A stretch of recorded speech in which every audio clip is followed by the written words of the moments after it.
What's up, Extra Better listeners? On today's episode, we are moving into the trilogy finale of our movies based on books series with the movie The Green Mile, a 1999 crime fantasy starring our boy Tom Hanks. It's a good one. It's a great one. If you haven't read the book, that's okay, because neither have I. You'll find that out later on the podcast. And if you listened to last week, you might have thought I might have read it. I didn't. It's a movie podcast. Green Mile, Tom Hanks. If you haven't seen it, it's on Netflix. Make sure to go check it out.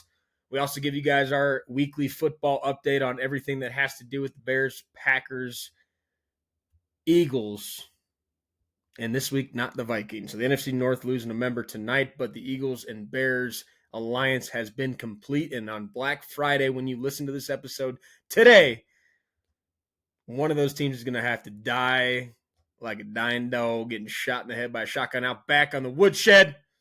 Bears-Eagles Alliance complete. Eagles beat the Lions. Update you guys on football. We got some gears to grind. Small businesses, local restaurants are on the rise. McDonald's getting a shout-out. Doesn't tie into what we talked about, but you got to appreciate the good employees when you find them. Guys, we've got some Oscars to give, multiple Oscars to give. The Eagles are in the Kelly Greens. Go Birds. And we talk about some screen unseens during the Gears to Grind session of a movie that might not have hit the same as most of the screen unseens that we've seen before. Every episode that we record, guys, is on Spotify, YouTube, Apple Podcast, and Amazon Music. And make sure to drop us a follow on Instagram and X, the Everything app. Everything happens on X, where you are the media. And we're going to tell you guys what movies are coming up next, when the movies drop. We got clips. We got it all. Like, subscribe, unsubscribe, resubscribe. Shout out Taylor Lewan. I cite my sources. We love you. We need you. We want to hear from you more as we move into next year. We've got a new wheel at the back end of this episode, so stick around to figure out what the next topic is as we head into the month of December. But guys, next, as we move in, we want to know more about what you guys want to see, what you want to hear. Are there any topics, are there any categories that you guys want to listen to, or movies that you have seen that you've liked that you want us to get into a little bit more? The feedback would help us a ton. But without further ado, the trilogy finale, Green Mile, brought to you here by the Butter Boys. Critter, roll the tape. Extra, extra butter on the corn for me. Extra, extra butter. I hope they don't charge a fee. But it won't matter anyway. I got a good movie to play. I'm gonna ask my friends to stay extra butter for me.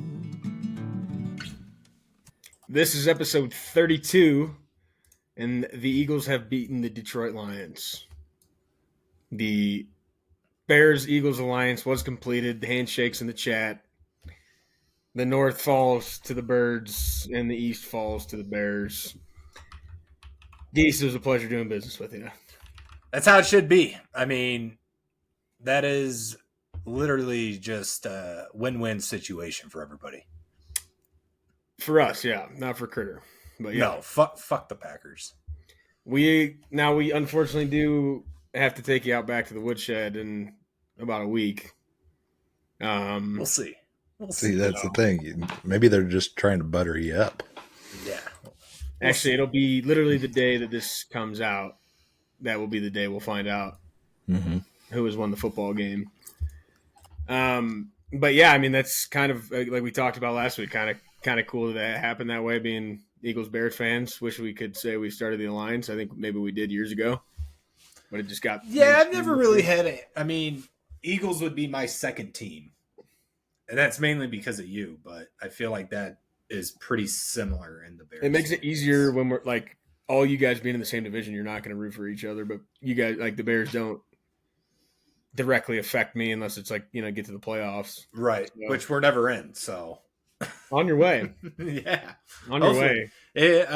If we beat the Steelers, I'm going to be really high on the Bears. Yeah, this is that. I don't think they're that great per se, but just the fact that we put together a four-game win streak, and now we're doing the exact same thing after just we'll say a hiccup. You got to beat the teams on your schedule. So, move it. Yeah. This is the part of the season we talked about where you'll learn what you got. Yeah, the wheels could fall off very quickly. Is Rodgers healthy? I haven't even looked recently. Like, it's not his throwing hand, so I'd You'd hate think for you he'll to be play. you and he still plays and still I'm beats your 50 ass. 50. Yeah, dude. I'm 50-50 on it. That guy has a lot of wins at Soldier Field and at whatever the Packers Stadium's called. What's I don't want to. You're fucking kidding. No, I'm not giving you that. You're Lambeau. Sorry. Yeah, there you go. We were Wow.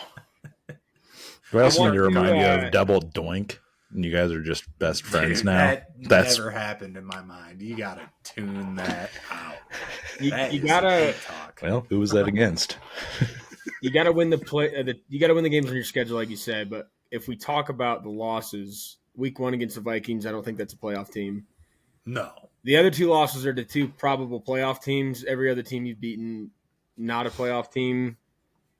Do you care to comment on that? We didn't set the schedule. I'm not saying that. I'm No, saying I'm just as saying. you get into the back end of the season here and you play Steelers potential playoff team, Eagles playoff team, Packers playoff team twice, Packers Lions are playoff third team in the again. division. Like Okay, they're not. I mean, I'm just saying. that's a playoff team. You got I boat don't raced know. by the I don't fucking. know. Third in the division doesn't mean anything. It comes down to the wild card spots, and they're in the playoffs. I believe if the season ended today, correct me if I'm wrong, the Packers would be in the playoffs. Yeah, I think we're 7. It might have changed. I think I looked Sunday. We'd be a 7 seed, which fuck me, right? When I was like, yeah, Packers, Eagles, 2-3 seed. Quick playoff. Bears exit fighting for as 7. Usual. The Packers are second in the division. I don't know who you're talking about. The Lions are third. Oh, you're right. Tie I was looking at it before they lost. I think so that was. And then you also have the 49ers, who are also currently a playoff team. So Which you Yeah. guys have to I would play agree. them.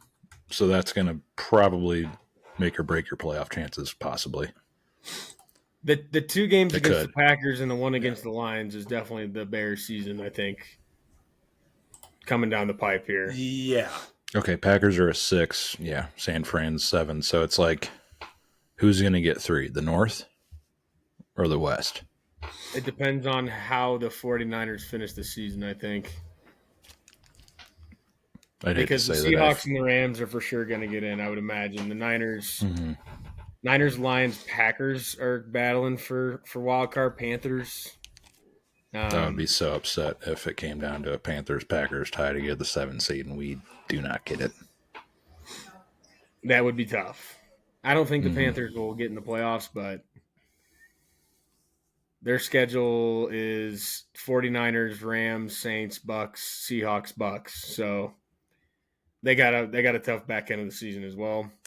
We have made it through our gauntlet. Now we do go to Dallas this week in the Kelly Greens. That's a tough game. We, Spitgate game 1, we did beat them without Jalen Carter. Now they've got a better defense. We're on the road. Can't lose in the Kelly Greens. Our offense still looks horrible. Our defense looks unbelievable. Yeah. Your defense does look real good. But we went from, our season's been hell. Cowboys, Chiefs, Rams, Bucks, Broncos, Giants, Vikings, Giants, Packers, Lions, to now finishing with Cowboys, Bears, Chargers, Raiders, Commanders, Bills, Commanders. So our second half lightens up, whereas some of these teams on the bubble, it gets a little tougher. Yeah, I feel like knowing that those are not, just like we were talking about, like those teams are not playoff teams in most of those settings.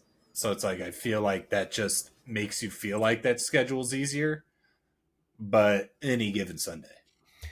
Yeah, in the Bears case, like, you got to beat those teams, and you did. Right, exactly. That's the only way to get And in that's is the win. progress. And now you see where you're at. You win those games. You expect to win those games, and you haven't in a lot of years in the past. Yeah. And then you win those games. There's a part of me where it's like the luck is gonna run out.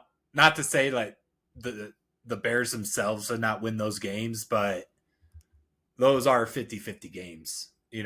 One catch, 2 catch is deciding it. A kick, last second touchdown, like those tend to not happen very often.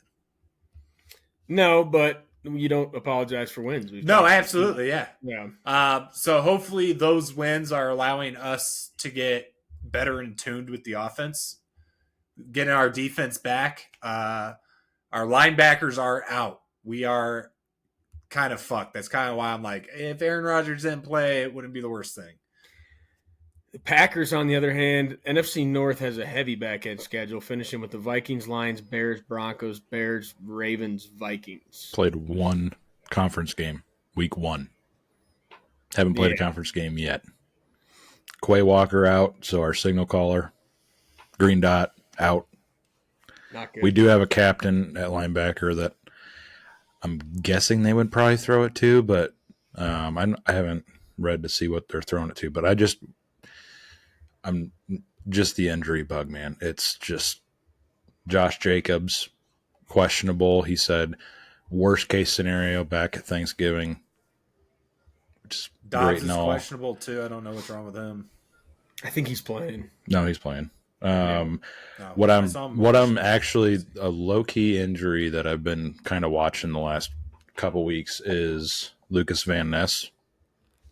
He was a problem in the first 2 weeks, and then I think in that Cleveland game he hurt his toe, or maybe the game after that, and he's been out since. I'm excited to get him back because then that kind of gives Gary a rest. It gives Micah a rest. Like, it's a third weapon on that pass rush, and he was having a hell of a start to the season until that toe injury. Yeah, just injuries, man.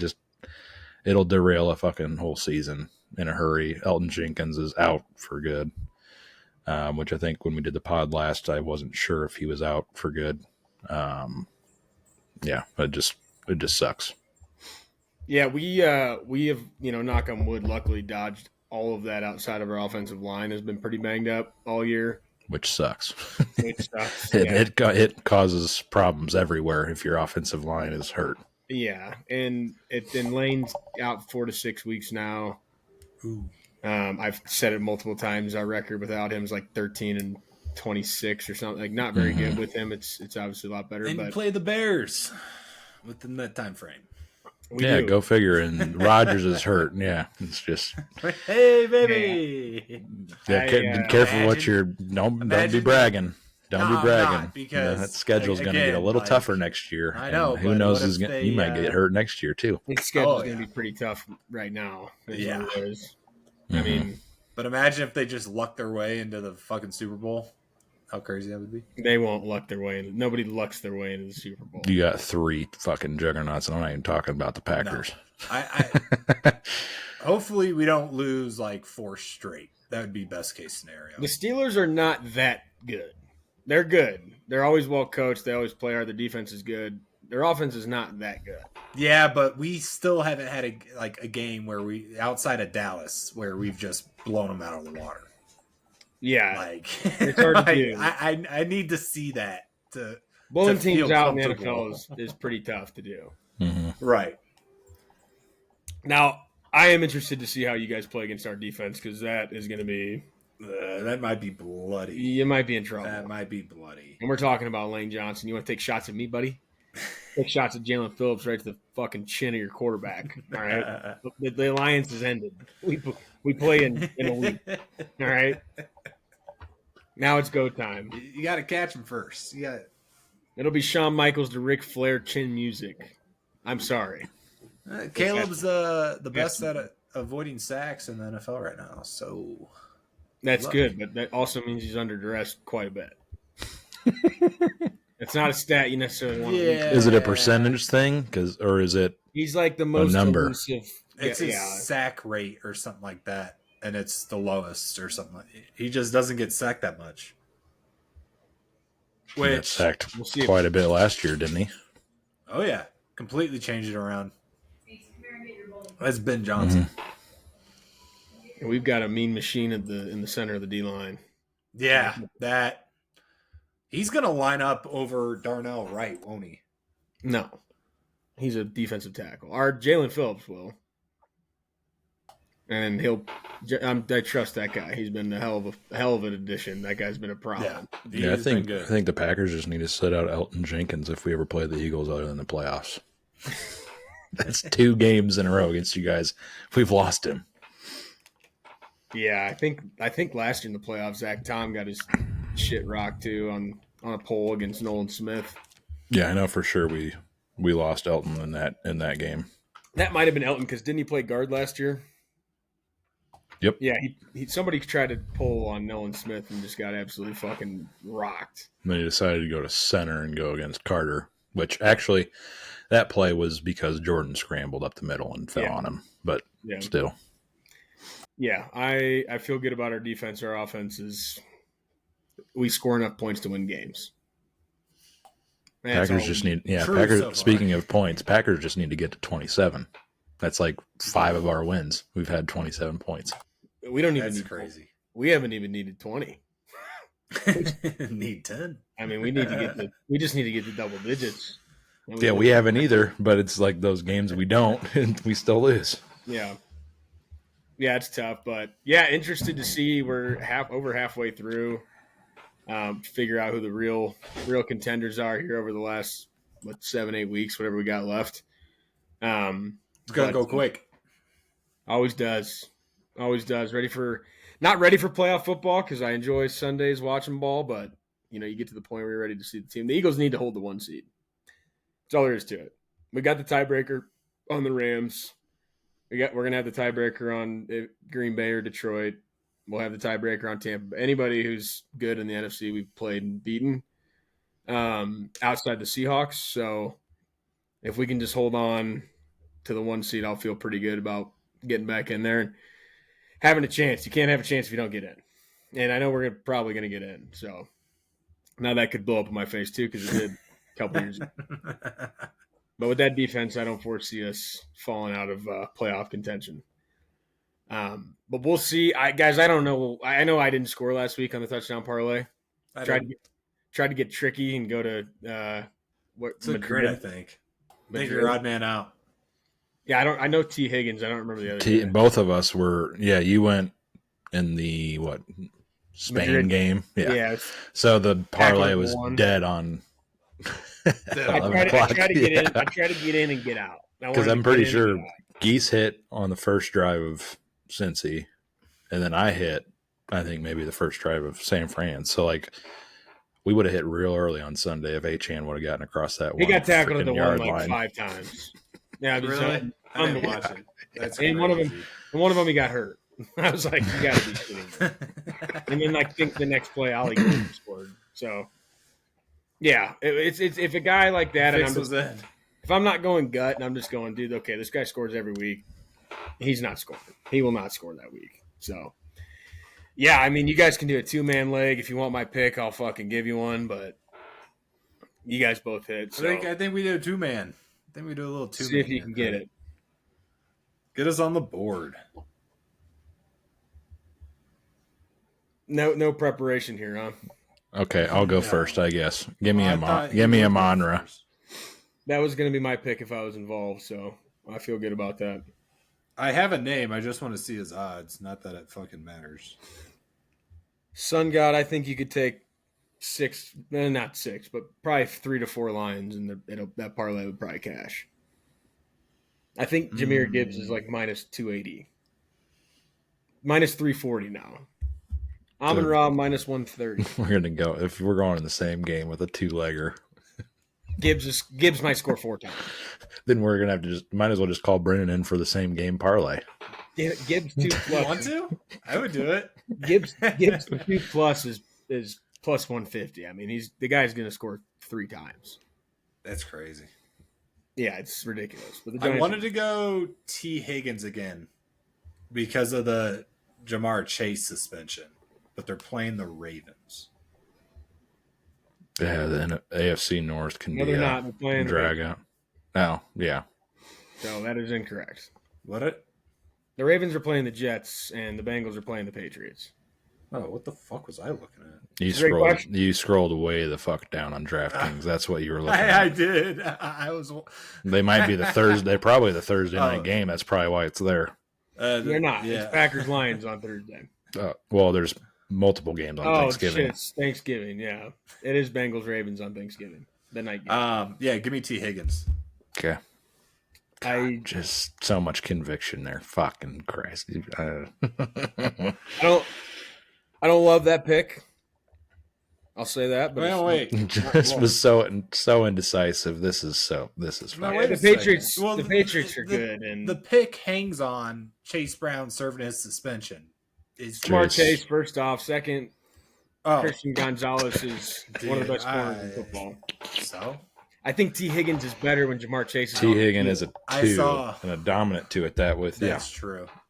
With Jamar on the field, he's much better, I would say. But he's probably good enough to be a 1. But without, we're not going away from it. It's too late now. No. We're looking at Andre Yoshivas as the number 2. So we'll see. Don't like it. I'll bet it. But I just don't like it. That's fine. I just don't want to pivot because then it hits and we're pissed. I was thinking Jamar Chase, and then I saw Chase Brown, and I was like, "We know you're not good with the names. We know it. No, we know where you're at. We know where you're at." T. Higgins, Amon-Ra St. Brown plus 262 on the DraftKings Sportsbook. Probably going to be parlay boost coming out, but I don't think a 2-leg is going to get you anything. But plus 262 is not bad if it hits. So bet responsibly. And you probably won't ever hear this until after it either hit or didn't hit. So, boys, gears to grind. I want to start because my gear to grind is going to be this week with the AMC Screen Unseen. Oh, went to a Screen Unseen Monday. Haven't been in a little bit, and wanted to get back. Monday Night Football game of the Cowboys Raiders had zero interest of mine. Went to see a rated R unseen movie. We got. And I'll have to look it up now that I'm saying it because I can't even remember the name of it. It was a sequel. It was Sisu Road to Revenge. Didn't know it was a sequel when it started. Had no idea what the movie was. I thought I maybe saw a trailer for it. You get to the back end and I'm like, you see the title and it's Sisu Road to Revenge. So I'm like, okay. I just looked it up to see, like, is this a sequel? It was. It's a sequel to a 2022 movie called Sisu. We can't be doing sequels in Screen Unseen. You just can't. You can't do that because you can't. I mean, it's like I know it's discounted tickets. I get all that, but like, no, just logically think about it though. No. It's like you pick up the second book in a 3-book series to read for the first time. Which I've done before. I've bought the second book of Game of Thrones at an airport one time because I liked the title. Started reading it and like, what the fuck is going on? Yeah. You have no idea what anybody is, like who anybody is. You don't know any names. You know, you're just tossed into the middle of a story. And to do that as a Screen Unseen where you don't know what the movie is, like that's stupid. It was. I mean, it's like this movie is a post World War II John Wick, essentially. It's this old guy who, in the first movie, his family gets killed off, by the Soviet Union. I learned that, and then the second movie, he's just going back in to essentially tear down his old home because the Soviet Union had taken over the land where his house was. So he goes back, gets photos, tears the house down to get this big trucker and get the wood loaded up and take it back over, I believe, to Finland. And the guy doesn't talk. The main character does not talk at all. Literally does not speak. There's very little dialogue. It's just a full-blown killing spree. Like that part, the killing spree, kind of cool, whatever. But like, he flips a tank, like, to essentially for no reason, like kind of cool scene, doesn't make any sense, not realistic at all, and it just for nothing. Like you watch it, it's this big climax, and it's like there's literally no benefit to flipping the tank. It's like you flipped a fucking tank like that. What are we doing? The guy from Avatar, huh? The guy from Avatar. He's the main antagonist. Yeah. He's a Soviet guy, or he's in prison. they let him out to go hunt down this killing machine that is whatever the guy's name was. And I'm just like, dude, this movie wasn't that good. And it's a sequel. You have the percentage of the population that goes to movies, and then the small percentage that went and saw Sisu. Right. And I've it's been seeing a lot of ads on Sisu, and I didn't realize it was a sequel. oh, it's like the smaller percentage of moviegoers goes and saw Sisu, which I didn't see it, never knew it existed. And then you show it on a screen unseen, and everybody's probably confused. It's like, yeah, you could take it as an action movie. You didn't need to. It probably would have added some element to having seen the first one, obviously, to know the backstory, but like you didn't need it to like understand what was going on, really. You kind of get an idea. Quick Google, I was like, okay, that makes sense. His family was killed. But you knew his family was dead in this one. But like, dude, it was an hour and 28 minutes, quick movie, sequel, not a lot of dialogue, a lot of just ridiculous killing scenes. I haven't had a bone to pick with Screen Unseen yet, because even East of Wall, I'd probably watch Sisu Road to Revenge a second time before I'd ever watch East of Wall again. But East of Wall, it was not a sequel. It was something like I go in expecting something like that. Like I've never seen it. Maybe I don't know what it was. To watch a sequel was just disappointing. I mean, I was just fired up. Like overall, I think I rated it on Letterboxd like a 1.5.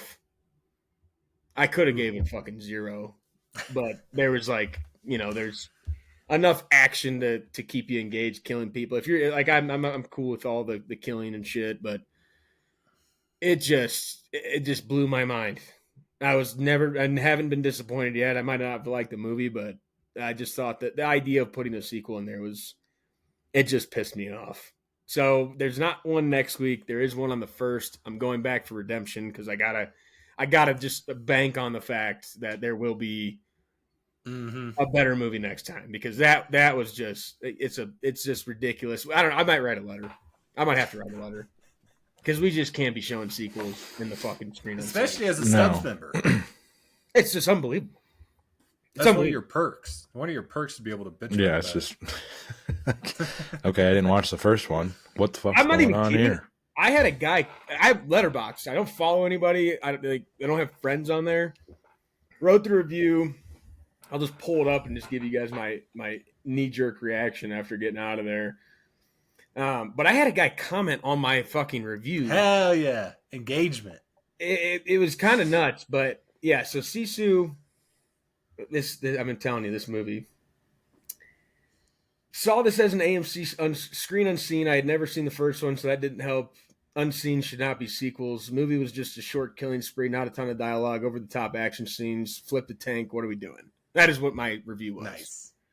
And I had a guy comment on it and say they played this for Regal 2 with crying faces. So he was fucking fired up about it. Yeah. And then he's like, I'm considering trying AMC 1. Do you like it? It's probably the same fucking thing, buddy. But you gotta respond, though. I responded. I responded. Nice. All about the engagement. Follow Extra Butter. But yeah, I should go back on there. Hey man, follow Extra Butter, Spotify, YouTube, podcast. But like I had a guy from another movie membership reach out and say Regal did it too, which is kind of bullshit now that I think about it. These movie fucking big movie is conspiring on the unseen movie. Now it's probably coming from the Hollywood or whatever, but yeah, like the fact that was the only one I got any engagement on was just because it was shit, and they also thought it was shit, is pretty funny. That just goes to show. So I will be back December 1st for another one, but yeah, I mean, in terms of gears to grind, that just, I mean, talk about movie related. That pissed. I texted Geese right away. I was like, dude. Yep. The ads I was seeing was people coming out of theaters, ranting and raving about it. Yeah, well, so probably, like that's probably. I mean, I guess any publicity is good publicity. I mean, if you watched the first one and you like wanted to go see the second one, then yeah, you're gonna fucking like it. But when you haven't seen the first one. And it's stupid. Not even Regal. Sign up for it. Regal is owned by the British company Cineworld, and the majority owner of AMC Theaters is the Lian Wanda Group, a Chinese company. Interesting. I don't know how that's not at all. What? China and when I looked UK it up, are I in was like, I cahoots? bet these guys are all owned by the same people. They're not. They're not. And then a compact car parking. I have a compact car. If you have a truck or an SUV, don't park in the fucking. It pisses me off. I've earned that by owning a compact car. You guys park on the fucking lines and you take up two spaces, and it's the like, dualies. That's the real gear to grind. Guys. Just park. I mean, yeah, I mean, in general, parking in two spaces pisses me off, but like, especially in the compact car parking. I know you want to park sooner. I know you want to get out of your car. Then fucking get a different car. Yeah. It's like, I don't park in handicap because I can't. Get a handicap. I shouldn't. I get a handicap fucking hanger. My grandpa has one. He used to do that all the time. He just pull it out of the glove box, put it on the thing. Park handicap. Need it? No, probably awesome. good now. He just had one. He's still kicking. He used to put Pepsi wraps on beer I've been cans. passing this down for Bring him generations. I remember that so many many times. Plastic or paper Pepsi wraps on beers to bring him to the golf course. So it looked like soda. A guy was not fucking around. But I don't park in handicap spots. So don't park in my goddamn compact car parking spot. So I digress. But that also was something that happened this week that pissed me off. I'd wait for someone backing in with their truck to park. Backing in pisses me off. I'm sure there's a reason to it if you're a truck owner, and I'm sorry, but I understand doing it because it's just easier to get out. But I can't stand it. I think there's got to be a reason to it with the way your truck is, that like maybe parking with the front end. I feel like there might be, but it still pisses me off when I have to sit there. I got home today, waited for, big truck, there might be a purpose to it. Little Toyota Tacoma, whatever, Chevy, what is that? Colorado. Tacoma people are not going to be small. Happy with you. Maybe not Tacoma, but like just like the smaller trucks. I had to wait for a smaller truck. Weston had one. I think exactly what you're talking about. I think Tacoma's the bigger one. Oh, Weston Tacoma's had the Colorado. Bigger. Nick had the Tacoma. Yeah, but Weston's truck was the one I think he's talking about. Probably like those are all over. I can't remember. I don't know the exact brand, but I think it was a Toyota. But I think a Tacoma is the bigger one. But anyways, Tacoma's bigger than what you're thinking of. I know, like it was like a size of a Chevy Colorado, like the original, like real small truck. This big, as big as their penis. Big. No. Yeah.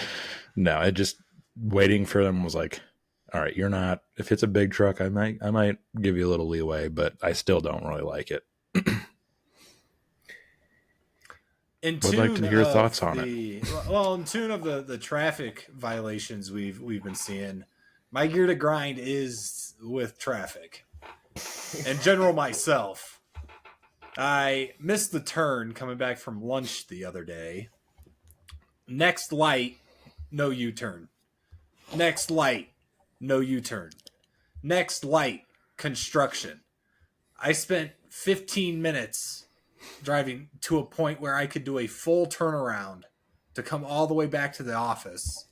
And I've never had that happen to me before in my life. You should have whipped the UE at a no UE. I'm a rule follower. I follow. I don't do it either, but like I thought about it, dude. Yeah. After the second one, I was like, "Fuck, dude, I'm doing it at the next one." Yeah, could you turn right and then do a UE on that side road?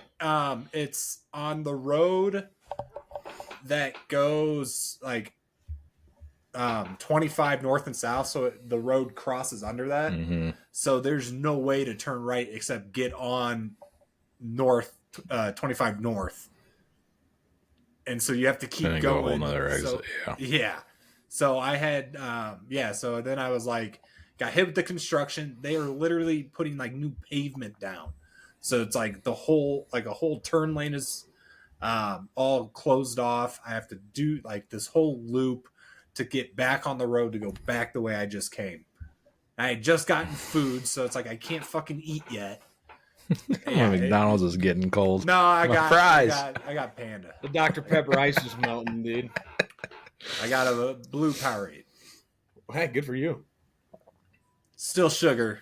So Yeah. I did Well, that at Costco 2 days ago. Not a bad I've been beer. drinking a lot more Gatorade and Powerade instead of soda. I will say that. Probably not healthier for me.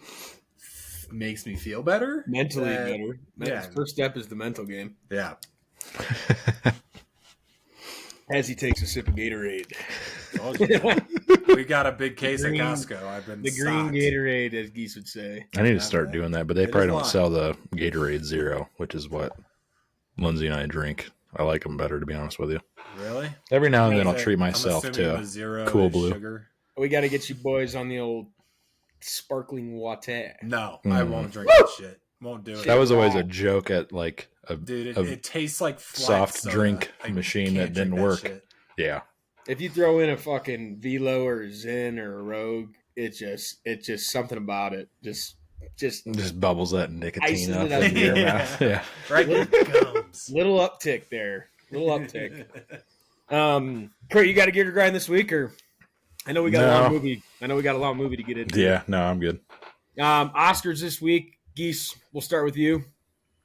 If you don't have one, you better come up with one pretty quick. Circle back. Circle Okay, back. I got you. Red, you're up. My Oscar goes to this could be really anybody, but just the small, like mom and pop.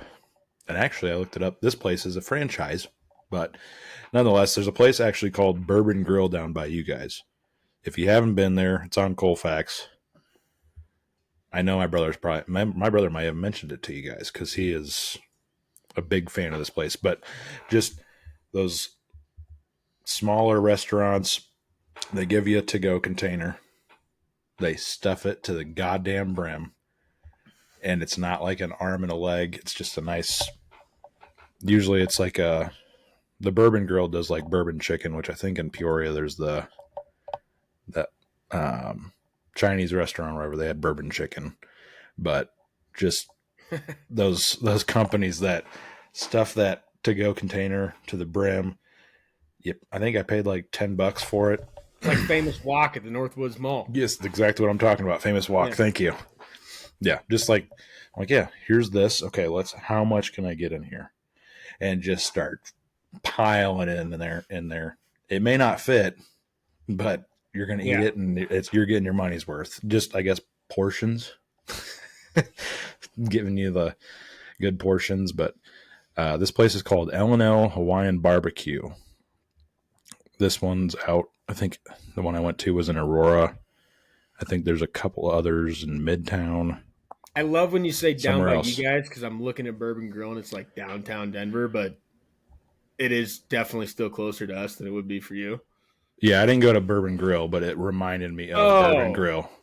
L&L Yeah, Barbecue is listener. where I went today, Well, I which am is there now. actually, I looked it up because I immediately thought of Bourbon Grill because it's like solely in Colorado. It's one store and that's it. And they'll throw in the mac and cheese, the bourbon chicken, the whatever, and they'd fill it up. This place also did the same thing, but it's like popular in Hawaii, That one looks California. like it's close Yeah. to Geese. It's pretty close to There's a Geese. couple of them in Colorado. What's it called? 2 in the Springs. L&L Hawaiian Barbecue. I wasn't as crazy I think with I've it. seen that. I wasn't as crazy as I am with Bourbon Grill. I got the lava chicken, which is basically just chicken thighs tossed in buffalo sauce. So I won't be getting that next time, but it was still Nothing wrong good. with that. I mean, I got like 3 chicken thighs, and I was like, I can't eat anymore. But just good portions by these little mom and pop shops. And the guy actually remembered my name when I left. He's like, "Hey, Chris, have a good one." I was like, "Holy shit! All right, I'll take it. This is where we're at as a country." That is big time, and That's where I've seen it. It's in the Walmart near me. Yeah, that's the other spot. It's that Yep. Walmart, and then the place I've walked by that a bunch that of times. I went to, thinking and then I about it. think Midtown. I don't go to Walmart very often, but the time I don't know if the Walmart one's worth the shit, but it is a franchise. But definitely go to Bourbon Grill if you guys are on Colfax and find yourself on Colfax. I hope I don't, but I know, but sometimes you do. Yeah, sometimes you do. Shout out to the smaller businesses, restaurants, and you gave me a second, Oscar, because we also went to a smaller. It's not a chain, but there's 2 locations out here.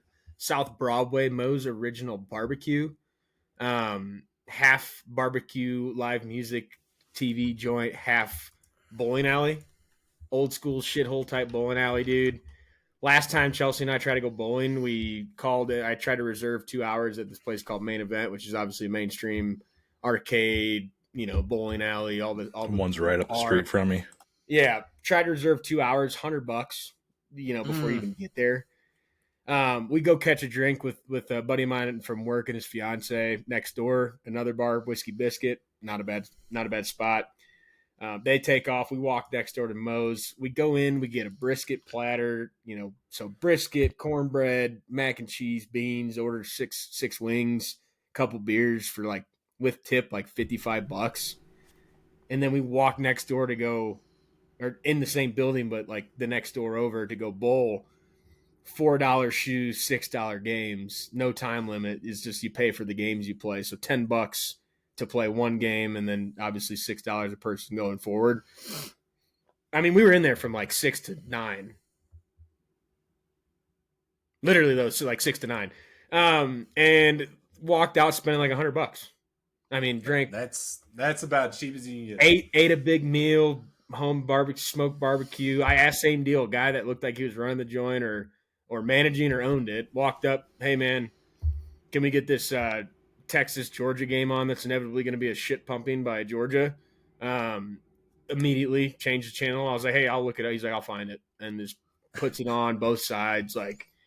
Just good service in there. Food came out fast, was awesome. Good barbecue sauce. Not a bad selection of beers. A lot of cans and bottles. Just a classic old school bowling alley. Shout out Moe's. Shout out L Hawaiian Barbecue too. Sounds like good local joints. I'll have to try the other one. My other Oscar goes to me. This yesterday, my work event. We have talked about Movember on here before. Had a lot of the guys in the office rep the mustache for November or grow a beard when they're always clean shaven to then shave their beard to just rock a mustache for one night.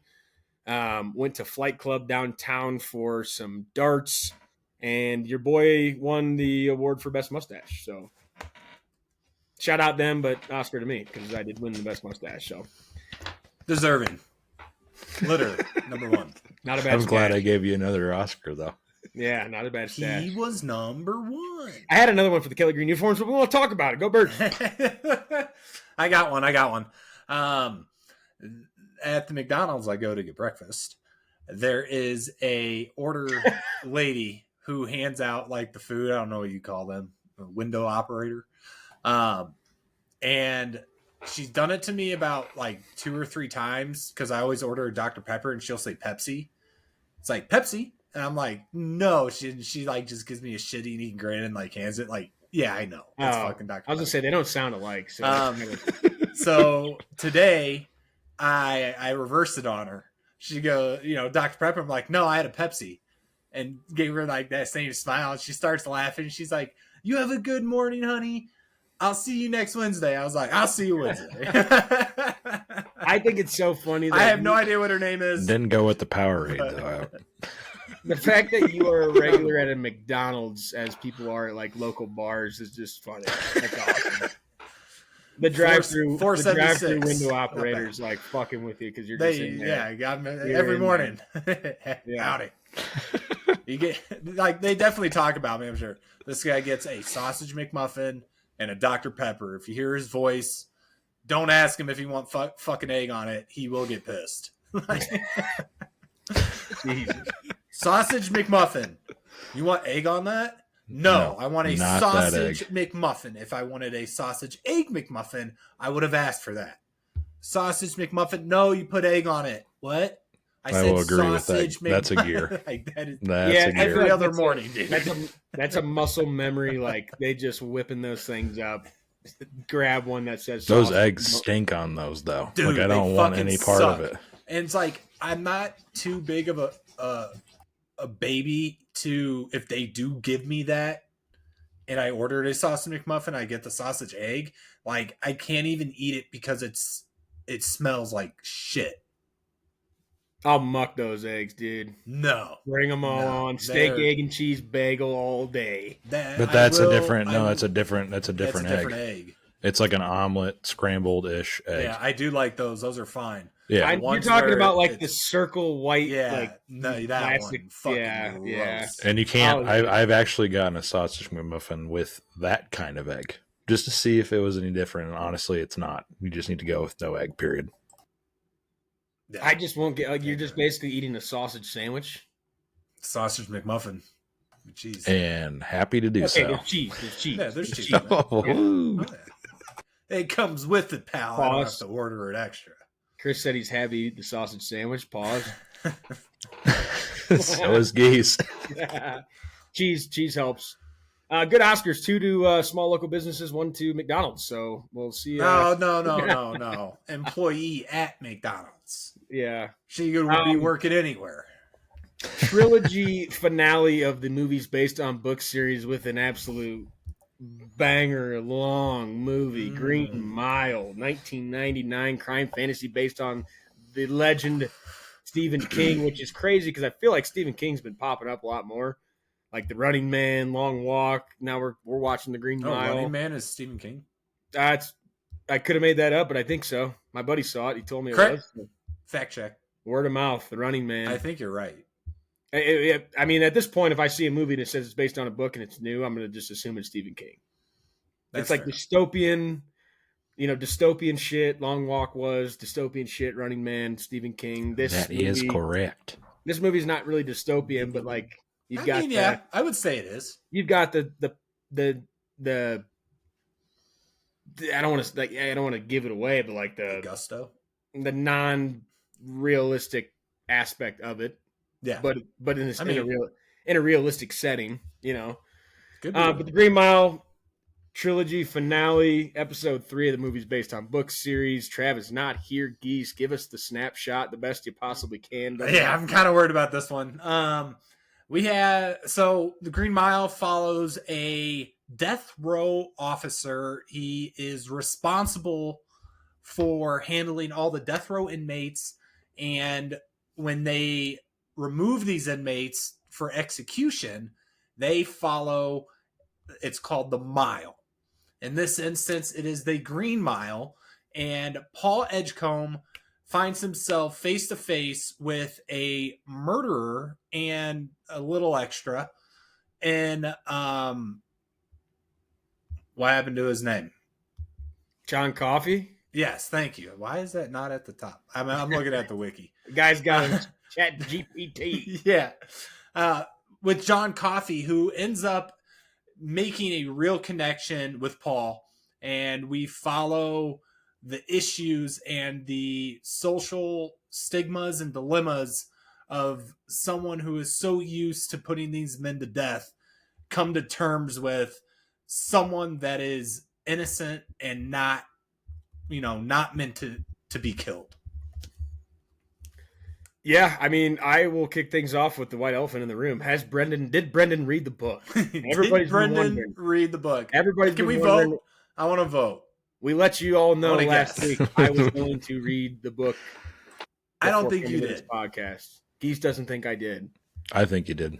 Chris thinks I did. Company man. Tell you. No, I didn't read the fucking book. This is a movie podcast. God damn it. I'm not reading the book. It's a 3-hour movie. I'm here to review the movie, not to read the book. Yeah, that's 3-hour movie. No, I didn't read the book. God, you know what? At some point in my life, would I like to? Yeah. Was I going to do it? No, not for this podcast. We review movies.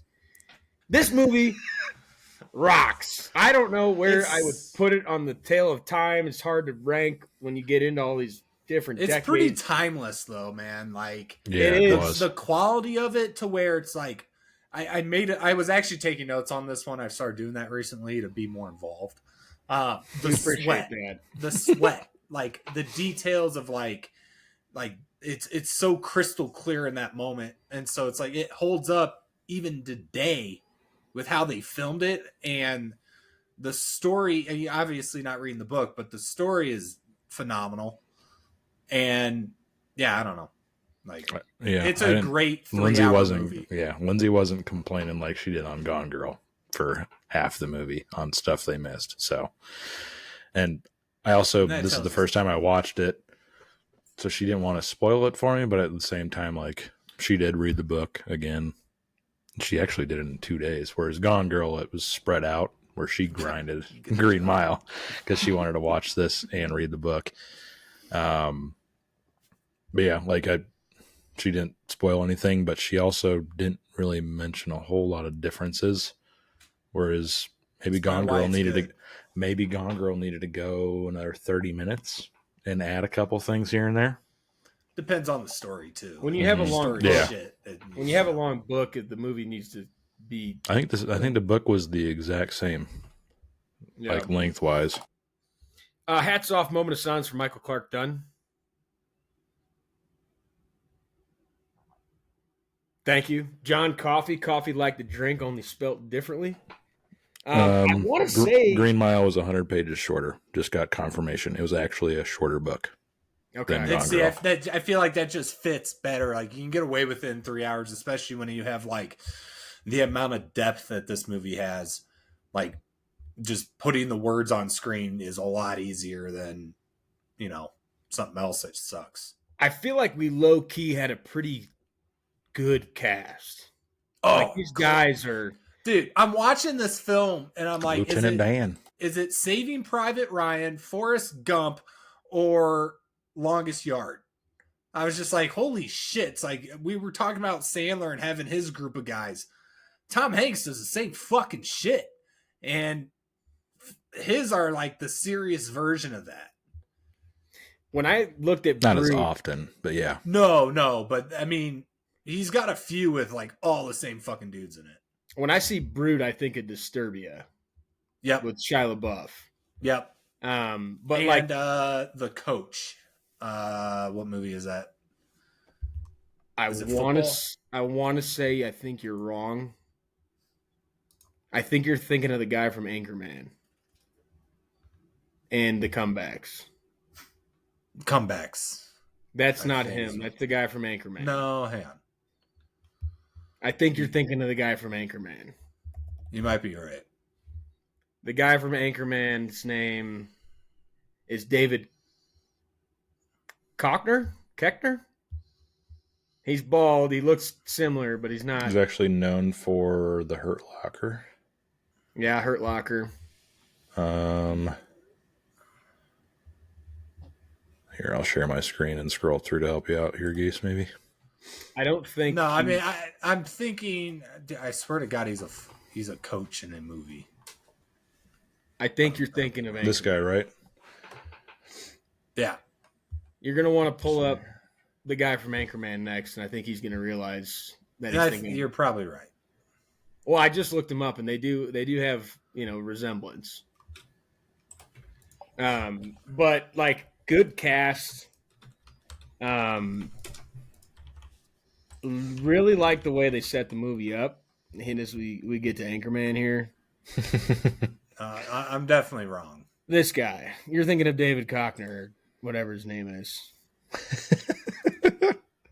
No, that is not who I'm thinking of. I think it is. No, I don't think John Morris has ever been in a football movie. He might. No, I'm wrong on that one, but I'm certainly not thinking of him. Okay, because I thought when you said that, I thought of him immediately. Like coach of like a women's sports team or something like that. Like that's what I was thinking. But Tom Hanks did that too. Maybe, I don't know. Yeah, League of Her Own. See, the setup of this movie of starting in the old home, and then the whole movie's a flashback, and then bringing it home at the end is like just awesome filmmaking. And I know it's based on a book that I did not read, and it probably happened in the book that way, so they had their plot kind of lined up for them. But we got a lot of focus right now on finding the fucking movie about a guy coaching a women's sport. Yeah, I'm sorry, that's what I'm looking at right now. And we're just not going to find it. No, I didn't. I literally looked up his name and coach, and nothing happened. Ha! So I'm not. No, I'm done. the slaughter rule. That is not what I'm thinking of. It is complete coincidence, but he is a football coach in that movie. So suck. I've never heard of that movie before. I haven't either. Ryan Gosling So is you in suck that. it. So Yeah, and Amy Adams. as if Slaughter Roll or whatever the fuck you just said is like a The slaughter tier rule. movie. You know what? I'm just saying that what I said is correct unintentionally. Could you tell me about that movie? You want me to read the plot? Or? No, I don't. Not at all. I just want. He's just going to type it into ChatGPT anyway. I just want to know where Ryan that came got- from. How you even thought of that. But I put his. I said let's just David talk about- Morse. I said David Morse sports movie. And Right, I'm not asking you about that. I'm asking you like, have you watched that movie? Like, why did you think of that movie? I don't know. I didn't think of this movie. I just thought of him. I thought he was a you coach. just got lucky that he happened. Yeah, to be that's what I. Yeah. Okay. Yeah, I mean, 3-hour movie, and we got sidetracked. we for did watch 5. Green Mile this week. John Morse was in it. Brute.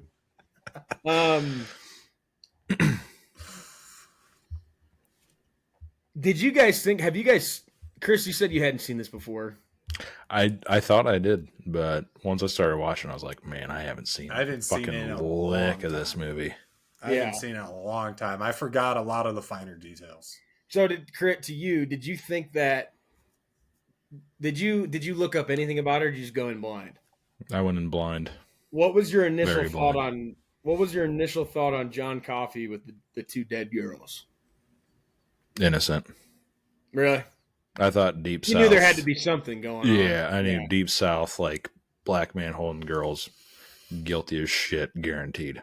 Yeah. I mean, especially at that time period, like I don't think it Exactly. mattered who it was. Like, Yeah.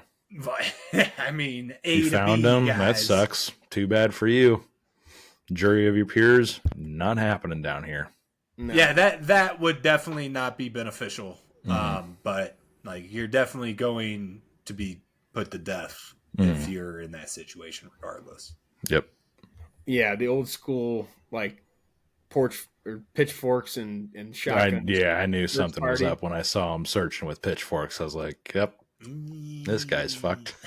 Because I didn't know John Coffey was in it. I didn't know that much, him and Hanks, but like I didn't know anything about it. I was like, oh, Coffey's so fucked. Yeah. Yeah, I knew how most of it went, but there are definitely parts where you like forget. Yeah, I agree. I feel the same way. There were definitely parts where I was 3 kind of like hours. surprised by A lot of detail. what was happening. Percy Wetmore. Oh, What a fucking evil what person, a dude. horrible character. I mean, I can't even tell he was so bad that I don't know if he was good for the movie. I mean, it was good to have him in the movie. I don't know if his character was good or like. I cannot get a read in my brain on if I liked the character being in the movie or if I just fucking hated that guy through and through. I think it's like a Prince Joffrey type deal. Like that Yeah. guy is just really good at playing someone you want to hate. Yeah. I mean, when he walks in, John Coffey, and he's just dead man walking. Like, And he just, I'm just like, finally, I'm just thinking, like, shut the fuck up. yeah, no, Like, I got sick of it. Lindsay said He- he's a turd in the very- book too. I So bet. Oh, he has to be. very much a turd. Has to Very be. easy person I to. think they casted that character pretty good. He's done Yeah, I other mean- similar roles too. Like he I couldn't that guy. picture that guy, but like he did a good job. But he felt like and he could just be playing a part, but just felt like a weird guy, you know. But like, yeah, the dead man walking thing right out of the gate. I'm like, dude, shut up. Like, I was so sick of listening to it, and then finally Paul tells him like, Percy, that's enough. Like, go anywhere but here. Tom Hanks' character is always a good guy, you know. Yeah, I don't think he's played much of a bad guy. Yeah, he probably doesn't take the movies if he is. Yeah, Probably like, no, weird to fuck see yeah. him. It would be weird to see Tom Hanks in a bad guy role. I don't like his southern accent. I will say that. I think it's a little iffy. I don't. I don't know. Obviously, anybody's southern accent is going to be whatever. Like Brutes wasn't very good either. Like I feel like there were some times where his actual accent may have came out, but Yeah. Tom Hanks seemed a little forced a little bit. Yeah, I feel like he's definitely done that before, though. I mean, And this may have been his like first one doing that, or his I could see that. I mean, he was Forrest first. Forrest Is had that to be first? Had to be. I don't know, Had but to be first. 1994's Forrest Gump. yeah, 5 years earlier. I don't know. Forrest was better. There was just times in this one I was just like, Well, Forrest is also like kind of a, I think, mentally disabled person. correct, yeah. So that's probably what He's helped. on the spectrum. That's what helped that That's what that we were accent. Yeah. But yeah, John Coffey gets in there, and I think you notice pretty much right away, like this guy's pretty gentle giant. Yeah, I had Gentle Giant written down too, and you get to like the drink, but only spelled differently right away. It says that a lot. I want to shake his hand. They're telling him not to get in the cage with him. It's like, Paul, it's like, I'm gonna do my job. Yep. You'll get a read on the guy when he walks in, The next guy they walk in, quite the opposite. Yeah, but you got a read on him as soon as you walked in. Yeah. They didn't get a read on him before he walked in, but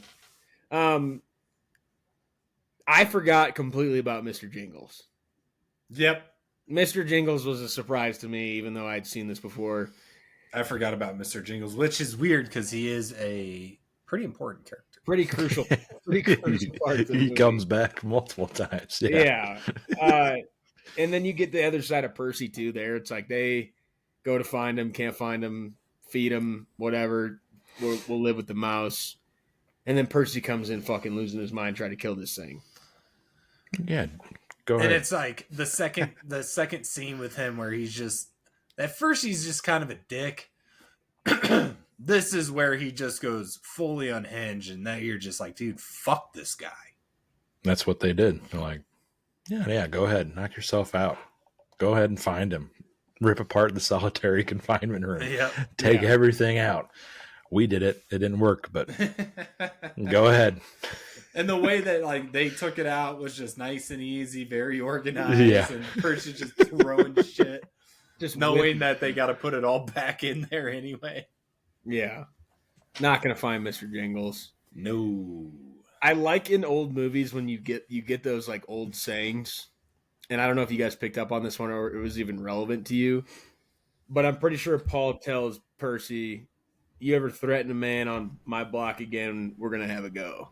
Mm-hmm. Like, we're going to have a go is just a good old school thing to say. Yeah. Like, hey, we're going to have a go. We're going to have a go. And yeah, like Percy's got the governor's his aunt. So it's like he's just he's privileged. Yeah, he's a scumbag. Complete scumbag. We've been watching a lot of movies with a scumbag.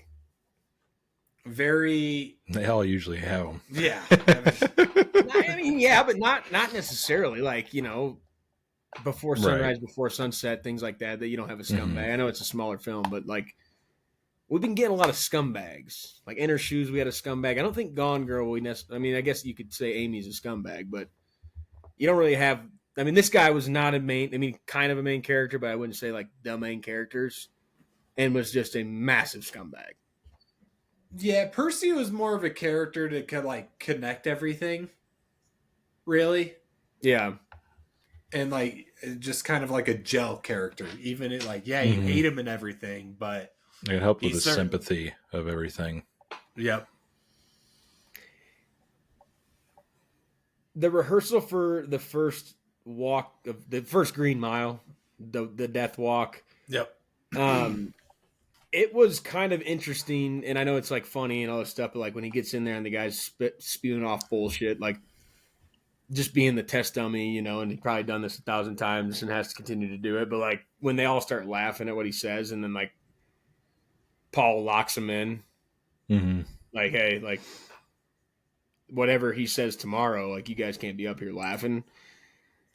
I got a lot out of the electric chair scenes because I'm like, the audience is crazy. Have an audience is just crazy. I get it. The whole situation is insane. I get it. Like, I get I think if you were like, let's say in the case of the two girls, you're the parent of the victim, like back then especially, to be there, I get that, but like the people that just come to watch, like, just feels very odd. Like, oh yeah, dude. Hey, Yeah, there's they're like as fucking many people frying in there Jimmy as a at noon courtroom. today, guys. We should get Yeah. up there a little early. It was just wild, but like him locking them back in, it's like, yeah, dude. I mean, these This is people real can shit. spew off as much bullshit as they want, and like, yeah, you could get a chuckle, but you literally cannot show emotion up there. And like, I don't know why that part kind of stood out as being a little different, but I'm like, oh shit, like, I mean, think it's relatable too, because it's like how many times you like walk through shit and you're just kind of fucking around. Yeah, I mean, it's like, you're a walkthrough for football practice for a game. It's like, that's not as serious as No, it's not. But execute a human being. No, but that's what I mean. It's like, this is a practice rep, and you put it towards the well, and the fact that riding the lightning, as they say, and especially like the guy riding the lightning, like, dude, like that's gonna be you in 24 hours, like that. Yeah, I would be probably joking in that moment too, especially because of the camaraderie. They don't practice with. No. They practice with Toot Toot. Yeah, the guy that was he was like the fucking movie. They don't guy. practice. Okay, because I was wondering, like, at the first one, I was wondering. I did. That's what I was wondering like, too. that But then I was him? like, oh wait, yeah. And I just didn't really make that. That makes more sense. Mm-hmm. They had a practice dummy that did it all the time, and he was just down the Green Mile. Yeah, he was say a prayer. I didn't make that connection. I should. I did do that on the first one too. I was with you on that first one. I was like, wait a second, they're just taking him down. He's getting ready to do the Green Mile, and they're practicing with him. Like, that's fucked. Yeah, walk, talk, talk. Lord and Savior, blah blah blah. Oh yeah, it's the other jerk off. That's just, I think he's probably not on death row. He's just their helper in there, prisoner, and he's older, and he just does all the bullshit tasks. But yeah, those scenes were interesting, and then you get to the first execution of Arlen Bitterbuck, and they had to shred it twice. They had to rip the lightning on twice. Oh, fuck, dude! You know, and like the first time you watch that, and you're like, oh man, they got to go again. Yeah. And then later in the film, you're like, oh fuck. Like, well, yeah, and to that point, I mean, even in this scene, Percy just is a sick fuck. Like, hey, I want to be out front. Like, this guy wants to watch these people die. Like, it's the like, this character's horrible. And obviously, when we get to your point, like even more so. But like the fact that he wants to be out there, and I want to be out front, take the spot, and like they're just trying to get this guy out of there. The warden is on his heels, like, I can't do anything about this. You guys got to play nice. The governor, he's applying to Briar Ridge Mental Hospital, and like this is kind of their ticket to get him out of there. But he's like, I want to be up front. But that's just a sick human being thing to do. But very weird. And then our boy Dell, and I can't think of his full name, his long name, Edward Delacroix, I think. Yep, I think you nail it. That's when we get Mr. Jingles. The mouse is pressing the spool back to him, and having a little mouse circus. How insane would that be to watch? Like, just like, what the fuck? You come back from execution, and you got this prisoner in there that the mouse has become friends with, and is like doing tricks, playing fetch. Yeah, like what? Check it out. And they knew they kind he of is said actually in a Tom Hanks movie. Who that? I think that character? he's in the Polar Express. Okay. Hey, I don't know where. But he's Smokey, whoever that is. Little foreshadowing for later. Yeah, getting the mouse. I mean, they set the tone when the mouse came out the first time. Yeah, and like this is mice don't do this. Yeah, approaches them and runs right to him. Now he's a circus mouse inside of a prisoner. Hey, boss! I saw a mouse. The boss thing I thought was funny. They all were in on the boss. Hey, boss. Hey, boss. All of them. But we get Mr. Jingles playing fetch. Then we get your boy William Morton. They're getting the Hell Child coming to town. Oh, this guy is just fucking Wild Bill. They introduce him to Wild Bill. I guess the warden comes out to meet Paul, on the bleachers out at the yard, and Oh, this is where I wrote down longest yard. Because, dude, yeah. what did I write down here? It's like, I have it on good authority. I was like, bro, that's a fucking line in longest yard. I know for a fact it's a line in the longest yard. Yeah, when he comes out to tell him basically about the problem child, Wild Bill, and then he's like, "I know that's not why you came out here," and you find out the warden's wife has a brain tumor, and he just can't tell her. It's like you're getting a little bit of. Well, this is. I thought this was the moment where he tells him that he's getting X-rayed. I thought The Office was when they talked about it. The X-ray come back. I think either that. No, either, it was yeah, out. It was outside. Yeah, Was That's it? where he Okay, told him sorry. about his wife because he's like, I know you're fucking with me. What else did just you come knew- out here for? You're not. Yeah, you're not coming out here just to tell me that. And he tells him about the brain tumor. And you can't, talk about it. But then that's when Wild Bill enters the chat. And The way they introduced him is so good too, because it gives you all the background you need on him. That he is willing to like act medicated, do all this shit. Like they fucking undressed him, and this dude's fully lucid. Sorry. And then he just gets in there and goes absolutely fucking nuts. And then we get to see the real Percy, who just fucking sits there and watches because he's a big old pussy.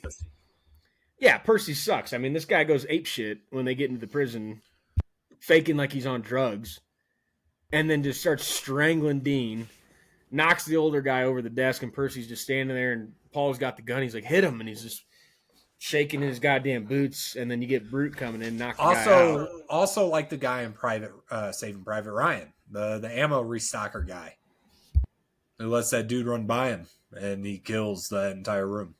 Holy shit! Yeah, I only thought of the sniper guy. That's one of my favorite guys. Every time I see Ryan. him, I think of the sniper. I didn't even think. Yeah, that is that guy. That is his role. He is forever ingrained in my fucking brain as that character.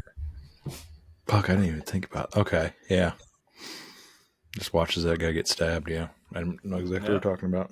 I haven't seen that movie in a long time either. I don't even think I remember that, but I like vaguely remember the scene you're talking about. But yeah, I mean, this Percy guy, he wants to watch people die, and he can't even. I mean, he fucking is the biggest pussy. And he had the perfect opportunity because he just likes acting tough against people he has control over. Yeah. And when he's not in control, he, true colors. But yeah, dude, Wild Bill, his fucking nasty ass teeth, like, ugh. It reminded me of the guy from Men in Black. The cockroach? Yeah, and I don't think it's him. No, it's not. But it definitely reminded me of that guy. It definitely is the same vibe. I think I looked away in that scene. Did he get flipped and kicked Paul in the nuts? Is that why he went down? No, he kneed him in the nuts. And because of his UTI, like... Yeah. Yeah, and like, meanwhile, John is like, boss, I need to see you before that. This is after. Before he came in, he said it. And he's like, I got something to do. But I thought he said before he came in, he said, be careful. He was like, careful, careful. And then Wild Bill rolls in, and they fucking, everything happens. Paul's on the ground, right? Like, just, if you got kneed in the nuts, that's probably exactly how I would do it too. Just fall. Well, down. I mean, he would be in so much pain. Oh. I mean, even without the UTI. And that's where our boy Coffee is like, boss, I need to see you. Which was another, like, I knew that he had powers. I did not remember all of what had happened. I couldn't remember all the times he used it. I knew he did it on Tom Hanks. I did not remember it was why. Yeah. And then I remember I always thought they were like bugs, but it's more like dust. It's I looked it up. I'm like, what is this? And it says insect-like beings that come out, and it's all to represent all the bad and disease. Yeah. Right. I understood what it was like representing. Yeah. But I forgot about the tumor as well. So I forgot a good portion of this movie. Yeah, he grabs him by the cock, essentially. Oh yeah.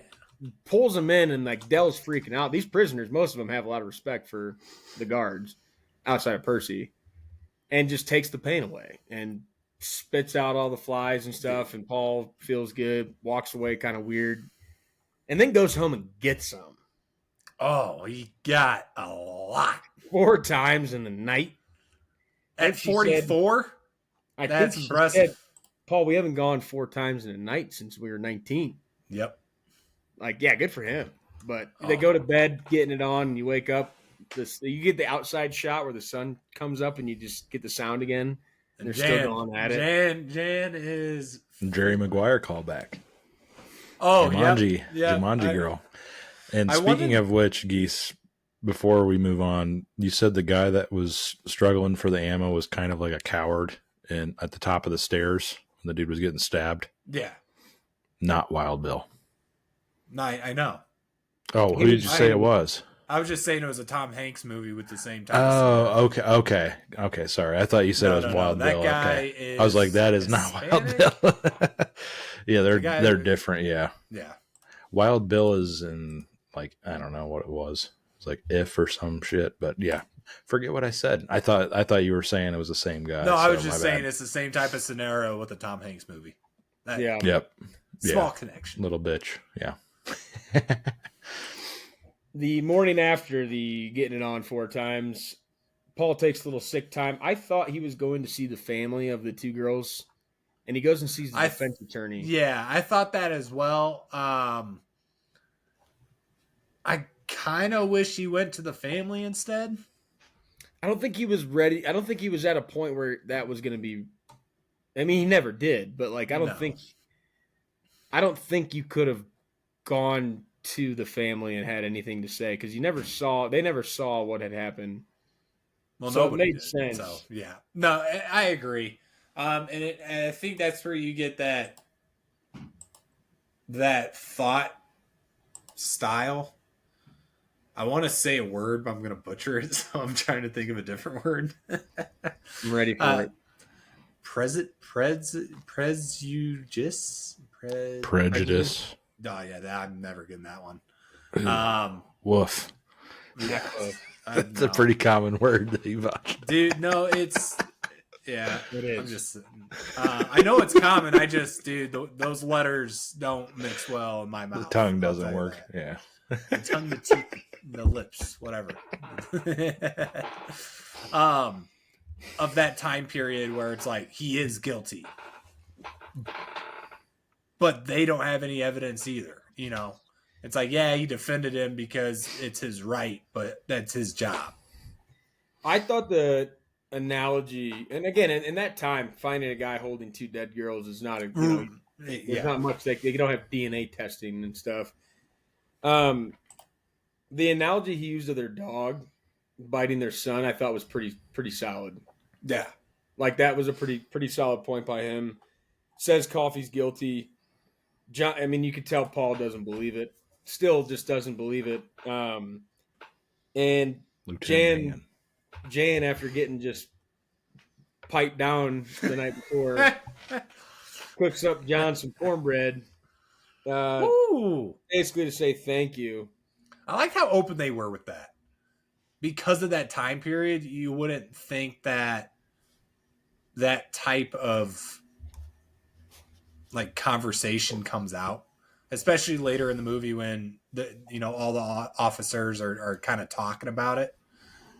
Like, so I like that they were so candid with it. Like, yeah, dude, here's cornbread. She said thanks. Helped you out, yeah. And he shares it with Dell and Mr. Jingles while Wharton wants some, and he's just like, I think I'll keep the rest. You know? Always got a weird vibe for Jingles, and I guess we'll get there. But Wild Bill just spitting on Paul was just, I mean, what are you doing?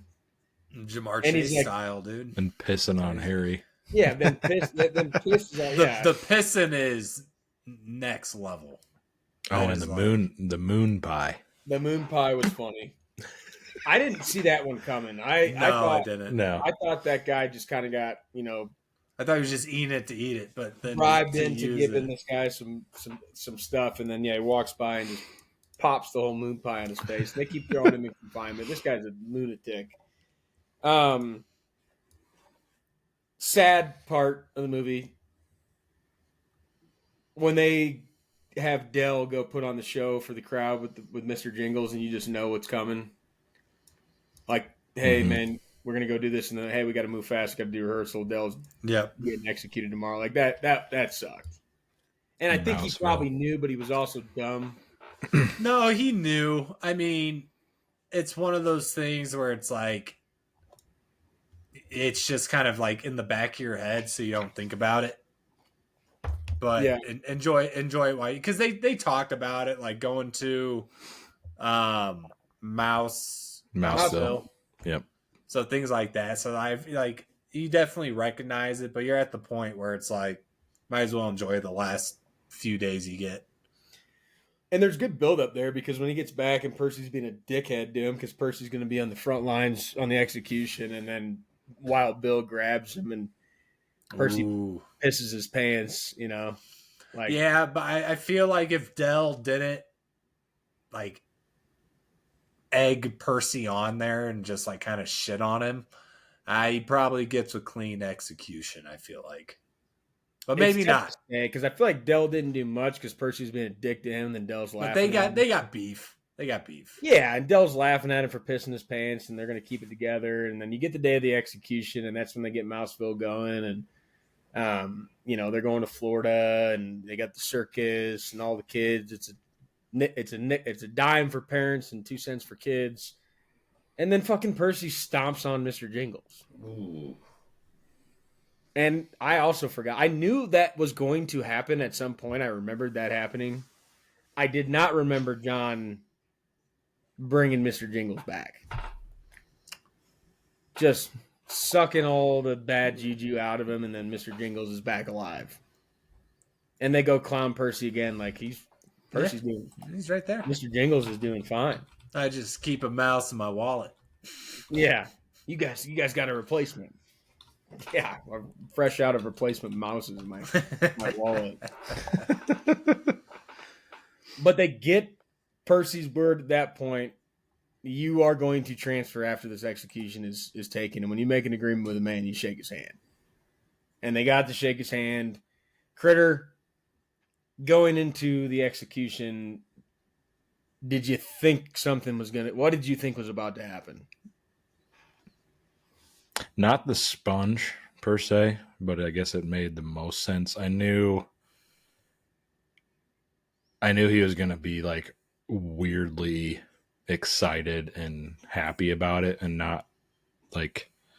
Obviously, they're on death row, so, like, your remorse level, maybe not so much, but, like, they do develop a relationship with these guys, and, like, Hanks' character said it a lot, like, we need to keep them calm, which... by keeping them calm, you're developing a relationship with them, whether you like it or not.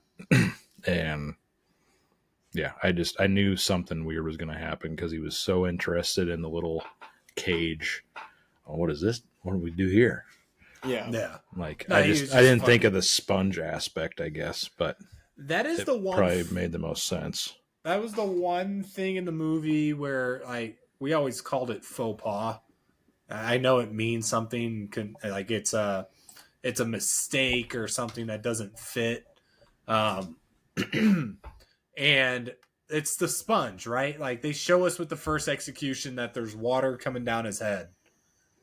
And then the next one, there is no water. Like I feel for guys that practice this all the time, like I was upset about that. I was like, we're just going to not acknowledge the fact that there's not you don't any see water. Any water. Yeah, exactly. Like because when they would do it before, it would literally be drenched before it came on his head. You know, like that. Right, it would be dripping water. Here. Which the one time that it doesn't happen is the one time you miss it. I get that.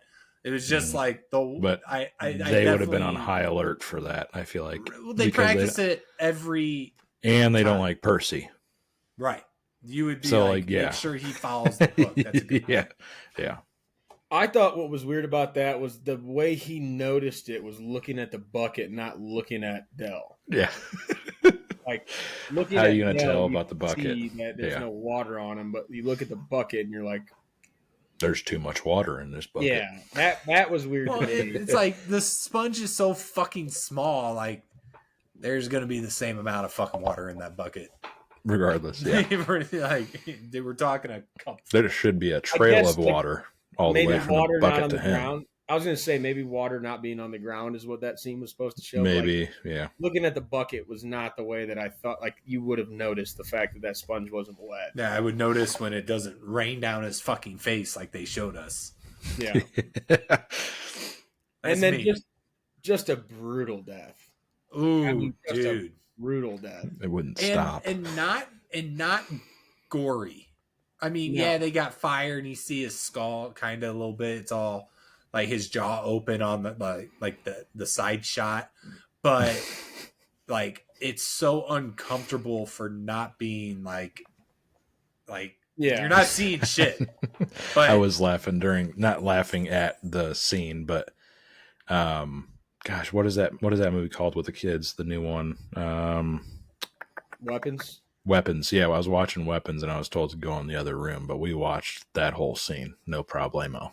I was like, I get it. There's not blood, but at the same time, it was like excessive. yeah, exactly. That's why I was just like, And you what's like different? this character, right? Like the movie sets you up to like these guys that are on death row. And then he's just getting fucking fried, man. Like, oh. Mm-hmm. And Paul kind of falls on the sword a little bit. I mean, they eventually get to the point where Percy gives himself up on it. Like, He's I didn't the know head this coach. was- He's the head coach, man. You I gotta. respected that. That happened under his watch, so Yeah. you got to take responsibility. I respected that out of him to fall on the sword, but it did get to Percy of, I didn't know that the sponge was supposed to be wet. Like, okay, dude. Like, my fucking ass, he didn't know the sponge was supposed to be wet. That was a personal shot. And what's the warden's name? He knows. I think Hal. Yeah, Hal. Thank you. Yeah, Hal knows, man. He knows those guys walk through it every fucking time. Yeah. That does not happen in any situation. No, but yeah, brutal death for Dell. Now we get to Paul and Jan going to see the warden's wife. She's not in a good place. No. You can see it, having a good day. Bad days look like this. Good days look like that. And you can start to pick up the context clues of what's coming next. Crit, you had to kind of imagine Paul was going to get John involved at some point. After seeing what he did for him, after all the guards saw what he did to the mouse, with the Jingles, because then I believe that was the writing was on the wall at that point. Yeah, because the guards all go to Paul and Jan's to talk about John and wanting to bring John to Melinda to basically let a prisoner out of prison. Death you row could just tell Britt was just like, "Fuck!" Right when they were like sitting down, having a nice meal, and then before they even started eating, he brought it up, and Brute's just like, I knew there was a reason for this. Yeah, like this is so out of pocket. And Brute's like his right hand man. Like you knew Brute no matter what. If anybody was going to say yes, Brute was going to be in on it. Oh yeah. But you're essentially taking a drug or a death row inmate out of prison to the warden's house. I love the prison break from the cops, like from the guards. Like that's just such a good dynamic. So excited. Looking at the stars. The scene getting him out of drugging Wharton, and then they, bully Percy into putting a straitjacket on and throwing him in the confinement space. Percy's reading the mental health book, and he's looking at, old school. Oh, dude, that would fuck me up. And he just gets bullied into that. Like, just big boy, grab the ears, you're sticking your arms out, we're throwing you in. But they sneak him out. They sneak John out, take to Melinda's bedside. She's got cancer. And John Coffey just steps up to the shotgun. Oh, yeah, dude. Mm-hmm. He's that guy. And grabs the barrel, too. Yeah. He's that guy. And I love every scene when he talks like, boss, you just got to be quiet now. Mm-hmm. And they get up there. heals her. And I will ask Chris this question again. It's fun having somebody who hasn't seen it. When he did not release the disease and bad jujus and the insect like things that come out of his mouth. That's what I was also wondering. I was like, what the fuck was that? Yeah, what were you Like, thinking when that did not happen when he got the cancer out? I thought he inherited it. Like he was going to die from that. Yeah. I Yeah. thought he took it on, and that's how he's going to go. That's his death route, or Green Mile. Yep. Just going to suck that one in. And yeah, I was kind of thinking that too because I forgot what had happened. And kind of a weird scene of like almost the I don't know what the word is, but it's like the I don't know if it's clairvoyance or the layer of life you can't see where John Coffey and Melinda crossed paths before in their dreams. As he is like a godsend and she's dying and they had seen each other before. Like she comes up and hugs him. And again, that time frame, like big black man coming in, dying white woman, like not a normal interaction that you would expect to see. And like that eeriness of they have crossed paths. She gives him the necklace. I believe they're like St. Thomas or St. Christopher. I think St. Christopher, I think. Yeah. Saint of Travelers or Saint of Travels. I can't remember what it is. Giant pussies. But pretty cool scene there. Heals her completely. Doesn't release the whatever we want to call it that comes out of him. The mojo. And they go back to get Percy out of confinement, and John's always tired. John throws in a curve ball. He's always like, I'm tired, boss. Dog tired. And just goes to sleep. And then he did that. Him.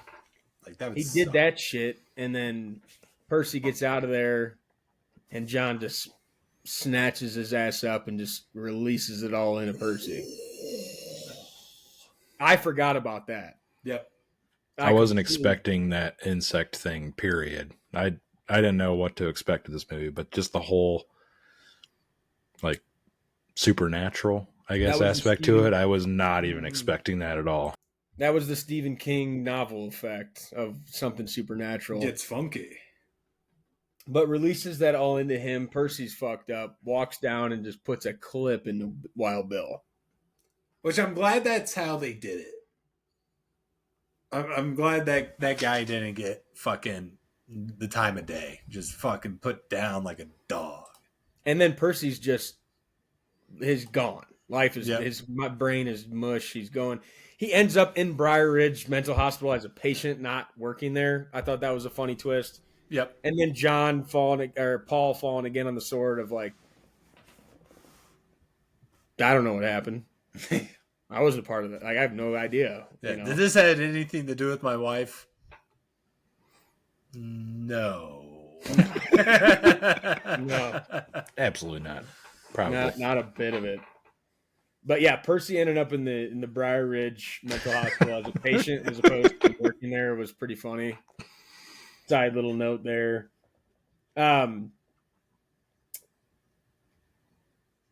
John tells him too.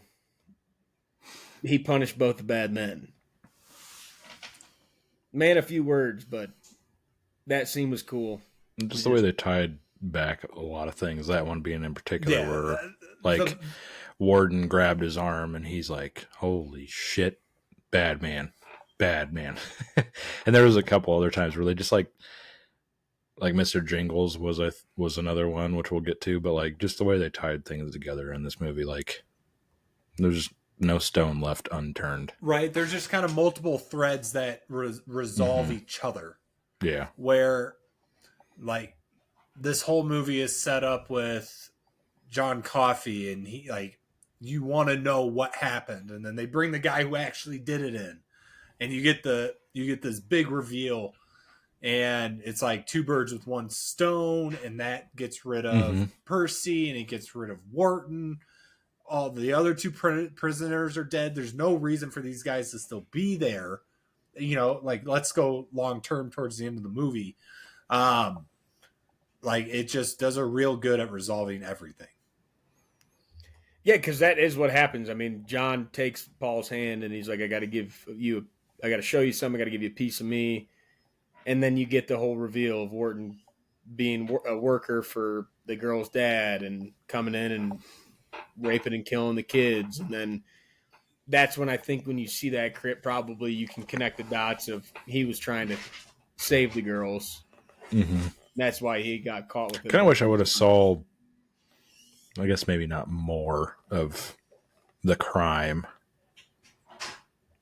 but I feel like seeing. And this John is when Coffey's Ace had to part of it. Ace had to go outdoors, so I had to throw it on Netflix on my phone during my walk because it was 11 o'clock at night, and I didn't feel like sitting on my couch anymore.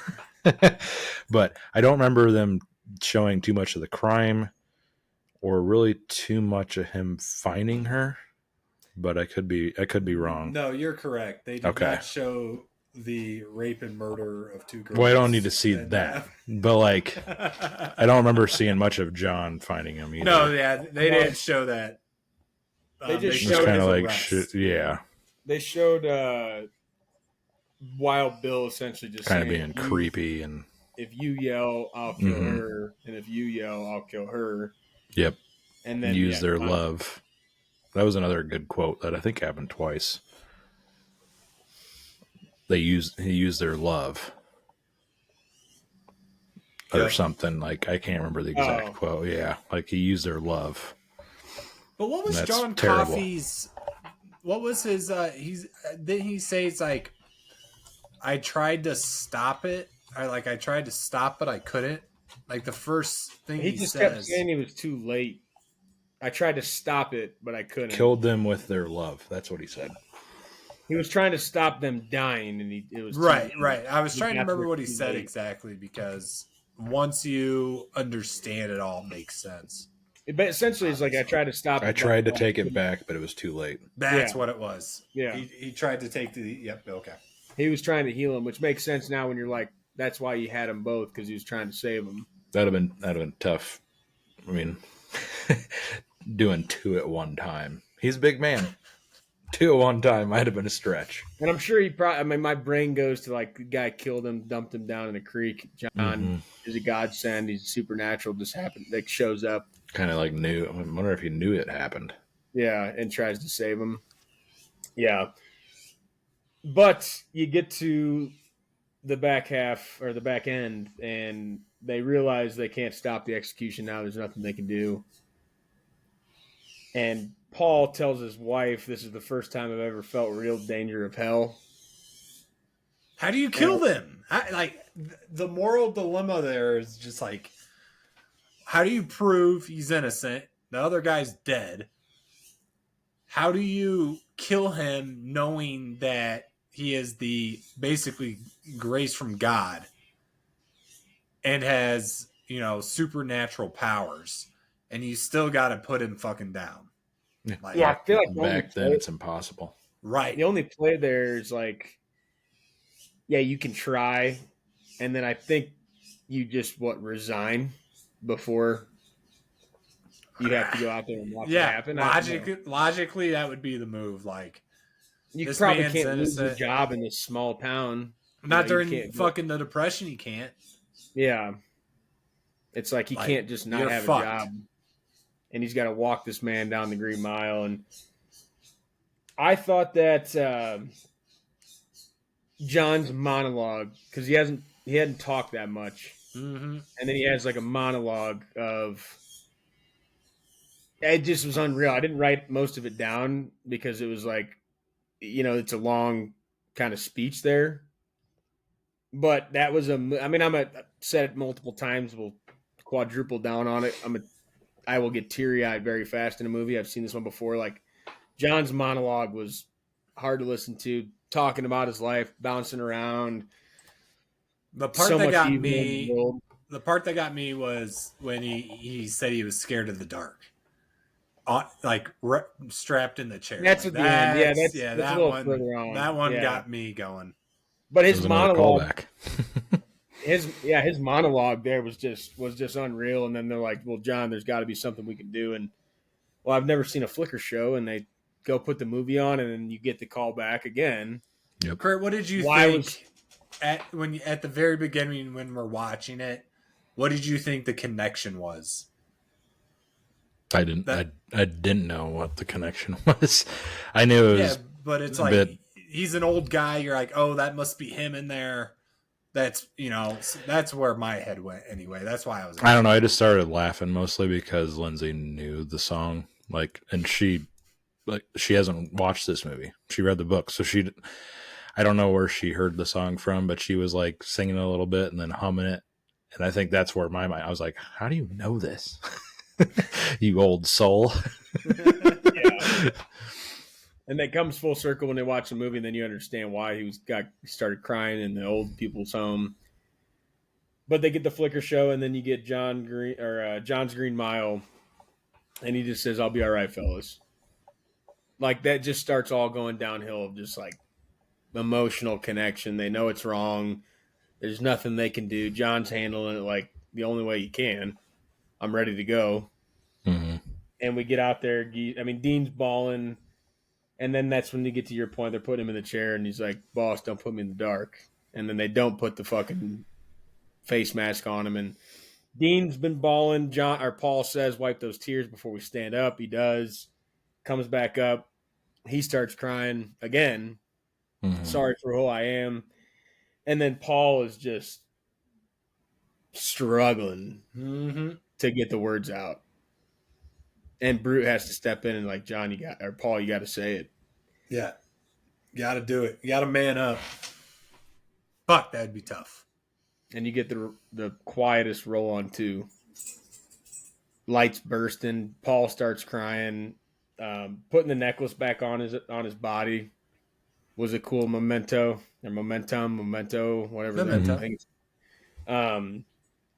Putting that back on, and then you get back to basically the old home because he's like, that's the last execution I ever did, which, again, rightfully so. And I guess when you put it in the context of the movie, when they both know the situation, I think Paul and his guards, his guys doing it, and then getting out of the game after that, I think at that time maybe you'd prefer that. Like, I will do this for him. And then I'm not letting somebody else call the last shot on this guy because they're going to just assume he's guilty, piece of shit. You can have a Percy thing go on. It's like whatever could go wrong. And it's your station at the moment too. Like, yeah, no, this is me. I have the relationship. It should, like, if it has to happen, it should be me doing it. Yeah, you don't. That's how I view it. Somebody, yeah, and then resigning afterwards is, I guess, not the worst play there. Well, to still help too, because they went to correctional instead. Like, yeah, catch them while they're young. Catch them out. That's what literally a quote in the movie. I'm pretty sure. Chris with all the inappropriate quotes tonight out of context. A lot of callbacks. So, like you said, I mean, obviously there's going to be a callback because we end the movie.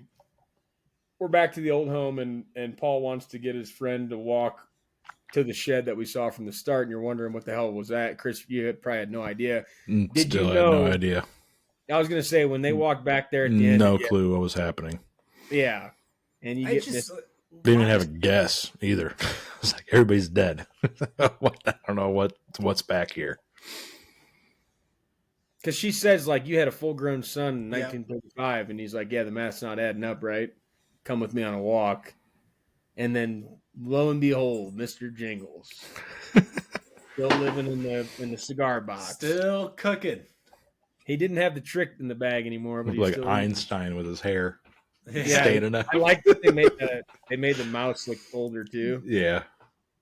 But he couldn't do the trick anymore.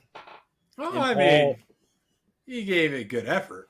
He got up on the spool, yeah. Yeah, I mean, come on. Pushed it, didn't roll it. How many times are you going to tell it to bark? You know what I mean? Like, didn't push it back. It started rolling. But Paul reveals that he's 108 years old and that what he's got to live with this part. Is John infected us with life, and his atonement or his curse was watching everybody else in his life pass away. What a fucking ending that was.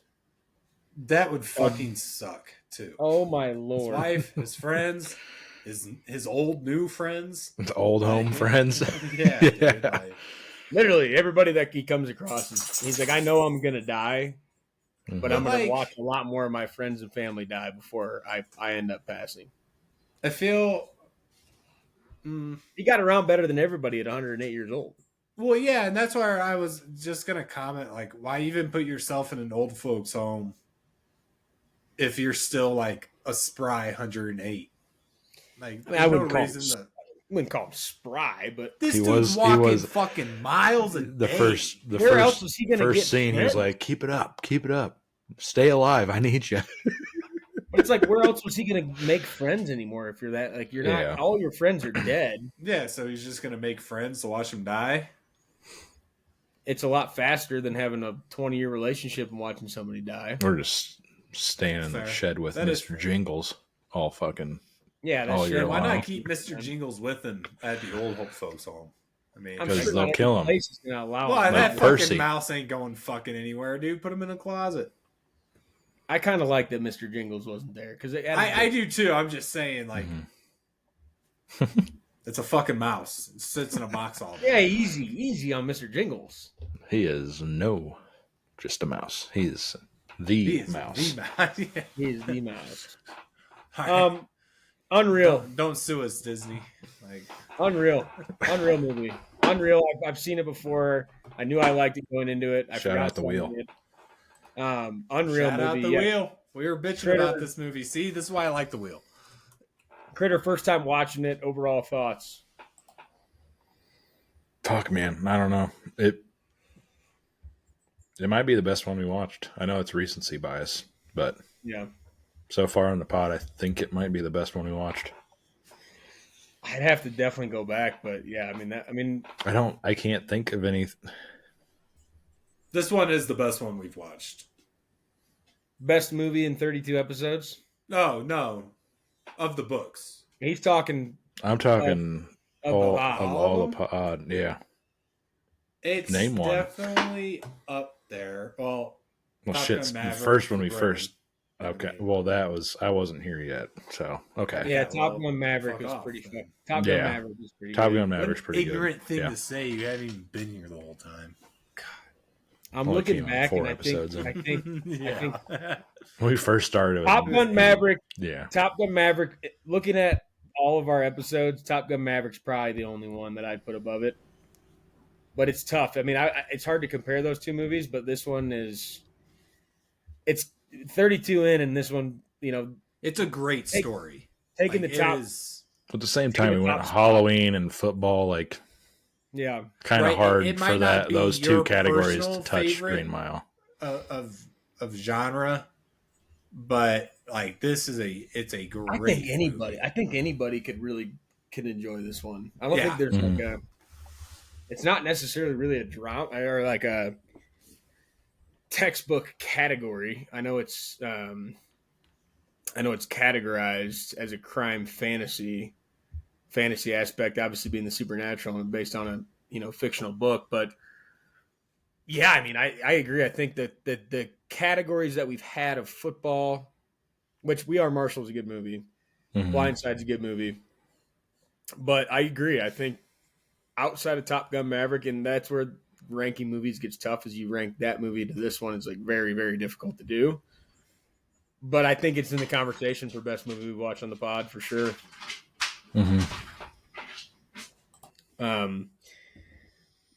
Movies based on books, shorter series, but a good one. I mean, I enjoyed all three of those. I mean, Gone Girl was but Inner Shoes I enjoyed. This movie's it's a top whatever number you want to put it movie for me all the time. It would be hard to sit down, and if I had a top 20, safely could say it's probably in there. You get in the top 10, it starts to have a little bit more debate, but this is a top movie for me. This is probably like easy top 3 of all time for you. I thought you meant on the pod. I'm saying like for me personally, all on time. The pod, all time, it's like top 2, top 3, yeah. But I'd like to hear other than Top Gun. Other than Top Gun for me, I think look it up. It's hard. It's like, what do you mean? You toss in We Are Marshall.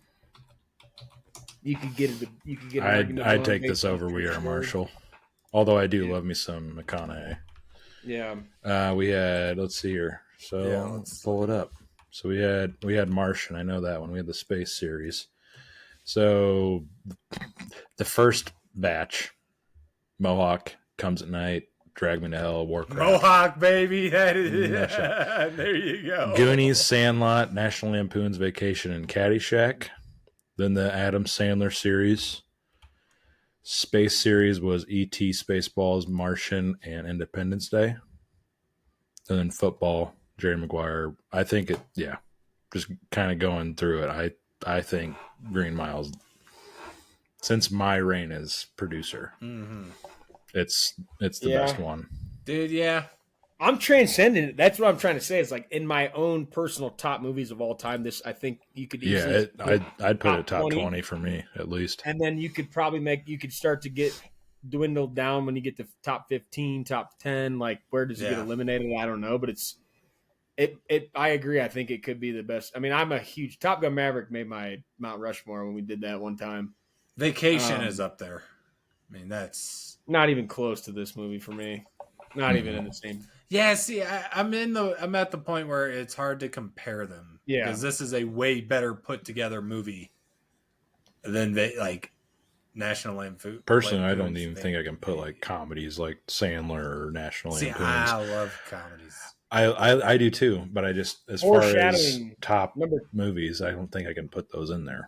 Foreshadowing number 2, National Lampoon's Vacation. I guess we know. I guess we know Brendan's list, or at least a couple. Foreshadowing earlier, The Polar Express. As the trilogy of movies based on books wraps up, we will begin to build the next wheel as we move into the month of December. And if you didn't guess it by now, based on the foreshadowing that we gave you, it will be the movies.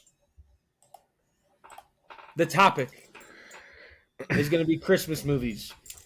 The three of us have put together a list as we typically do. This category, I will say, is definitely going to be more crossover than Halloween, because Christmas is a lot more of a strict category than Halloween movies. We did Halloween, the holiday, and then just horror, scary movies in general, which we'll definitely have to revisit. Christmas movies is a very black and white, almost black and white, I should say. Not as black and white as a third foreshadowing. Like it could be. No, I don't. If that one is, I know there's movies in there. It's a lot more black and white than Halloween was. So to build out the Christmas wheel, the three of us never got our movies from Trav.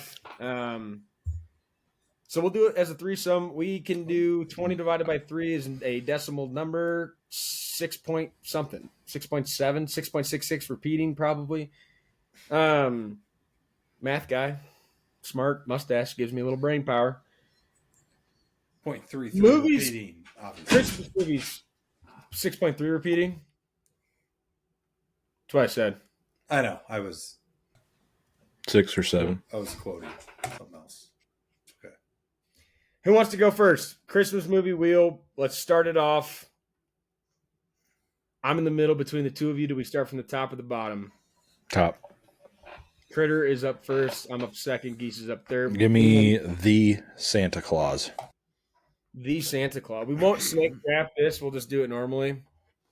We can all agree, or I guess pick the last movie, or the last two. I guess we all get 6 picks. We'll get to 18, and then we can agree on 2. Okay. Or we just do 18. The Santa Claus. I don't think I had that on my list. I saw it, but I've tried to not do only like ones that we all would pick. I have the sequel to that on this list. That's no sequels. Original only. I'm going with a movie that we talked about on a previous podcast that takes me back to high school, Mr. Hicks' class. Serendipity. Ooh. Is that a Christmas movie? Oh yeah. Oh yeah. I forgot. I was kind of like scrolling through for ideas on my TV, and that son of a bitch popped up. It's like some of these I try not to go Christmas. Well, it's like I try not to go full Christmas on all of them because we'll all have the same list. But like Serendipity, yes, Christmas is involved. Yeah. Good call. Love that pick. All right. Geisler family tradition movie, A Wonderful Life, black and white. I was like, you guys got a movie? The Geeser Family Tradition? Let's get that on there. That'd be Saw that one lit. too. Didn't It's put it on my actually list. It's a Wonderful Life, Geese. Come on, family movie. You can't even say the title right. What did I say? I saw that one. You said A Wonderful Life. I think. It's a wonderful. Whatever. I'm just giving you shit. Threw in a little green on this wheel, I boys. saw both of those. I saw both of those, and I didn't write them down because I was like, I think I'm going to try to go for more. Now, granted, I have a list of the more diverse movies that like I thought maybe you wouldn't pick, and then I have the list of movies. Do they that I have? want. I'm curious. Do they have like a remastered version of that? I think they do now. They have a Okay. colorized version, I think. That's what I The thought. black and white is the one I want. So Yeah. Okay. Critter, back to you.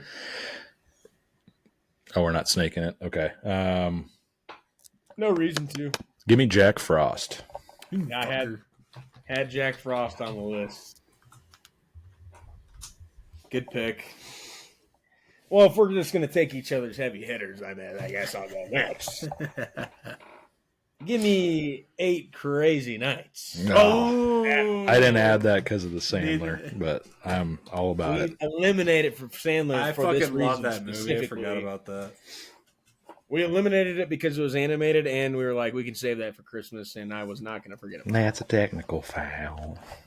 Oh, yeah. It's a technical. I just noticed the green, white, and red. Yeah. Love that. Added Love a little that. red to it. Yep. I'm going Die Hard. I knew somebody would take it. I threw it on my list. I did not. And I was put it on like, my I'm list. only going to I use knew- this just to spike controversy. I Apparently hasn't. want it in there. I knew someone would take it, so I didn't put it on my list. I laughed when I saw it again today, though, because it is like the most non-Christmas Christmas movie of all time. Yeah. Back to the top of the order. If we get to a point where we're picking all movies that I like or like thought maybe, I'm gonna pick at least 1 or 2 that are on my list that I didn't know were Christmas movies, but I they mean, were on the list. we're doing Grinch. But I will open this up. That's what I'm. I had them both written down. I want to say, do you guys want to do? I kind of wanted to do. You guys, we agree on something. Do we want to do Jim Carrey or do we want to do the most recent animated? Benedict version. Cumberbatch would Yes. be the other name that you're looking for. Thank you. I have not seen that version. I wrote them both down because I had the internal debate. I love them both. I know, but I've seen the Jim Carrey version way more. Yeah, that's why I'm okay with the new one. I watched the new one last year like 6 times. So we're I haven't going seen it. Benedict animated. Yeah, what year was that? Yeah, Here's we'll an do the idea. animated one. Here's an idea. We put them both on the wheel because we got 2 extra picks, and then if it lands on one, we eliminate the other. Okay. All right, Grinch OG and Grinch animated off the board. That'll bring it back to your boy. Some of these, like I'm thinking you're gonna pick, so I'm not going to. But I think I got to go with my personal staples. I got to keep plugging away at until we get to a point where I need to pick something different. I used to watch this every Christmas Eve when I lived at home. Every single year before, like Christmas Eve night, obviously the morning before or the night before. And it's a foreshadowing from earlier in the movie. Polar Express. Wow. Tom Hanks. Love that movie. On my list. Wouldn't be a wheel without it. Would not be a wheel without it. Christmas with the Cranks. Christmas with the Cranks was on one of my lists here.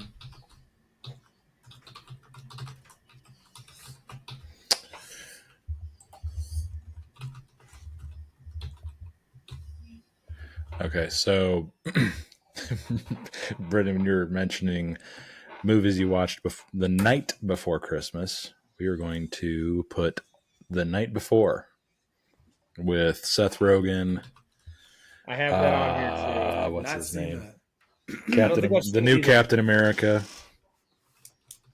Chris. I saw the thumbnail for that today, and I'm like, dude, I feel like I've never seen this, but I feel like it's a movie I would have watched.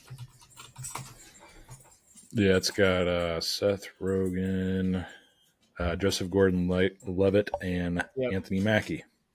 Yep. Shout out, We Are Marshall. Side note, saw a TikTok the other day of Anthony Mackie talking about 8 Mile when he met Eminem, and was basically like, he's like, I met him, and he's like, you got to give me something. Like, I can't go into this final rap battle without, you got to give me something, like basically saying you as a person need to piss me off. And he's like, I don't really know what to say, yada yada yada, whatever. He's like, so the night before filming, I went to the casino, and he's like, I come back to set, and he's practicing his raps for the movie, and he starts talking about going to the casino. He's like, this motherfucker's not talking about Clarence. He's talking about Anthony. Like, he's talking about me. Yeah, Anthony Mackie, good. I'm up next. I'm in a tough spot. I got 3 picks left here. I've got a lot of different genres. I feel like I can save one because I think it'll get picked. I'll stick to my guns. I will go 4 Christmases with Vince Vaughn and Reese Witherspoon. Oh, that's a good one. Very funny. Mm-hmm. Very funny. Also on my list. Home Alone. That wasn't on my personal list, but I had it on my other one. Yeah, it has to be on the list. I'll say this: I still don't know if I like the movie. I don't know if I've ever actually watched it start to finish. It's one of those movies that's like one of those classics. Where like, yeah, I know what it is.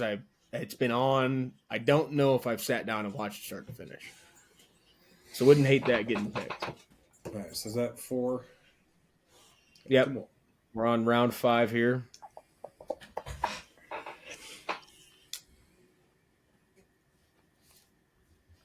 I mean, we have to have this one on there. Elf. Yep. That was the one I was holding back on because I figured somebody would pick it.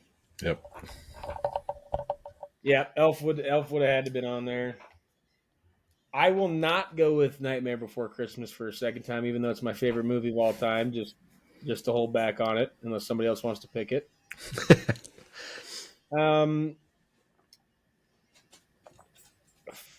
I will go with. I'm between 2. I'm between 3 now. Fuck, man. Because I feel like my 6th-round pick's already locked in the chamber.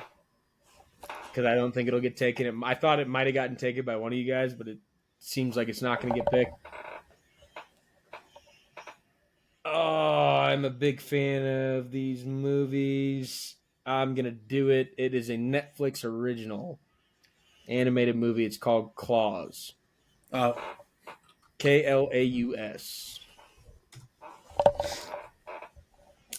All right. A Christmas Story, please and thank you. On my list, figured it was going to be on there. Needed to be. You'll shoot your eye out. Mine is going to be Scrooged with Bill Murray. Scrooge with Bill Murray. All right, I gotta do it. I thought Geese would have picked this. Maybe he's unfamiliar with it. It's only an hour long.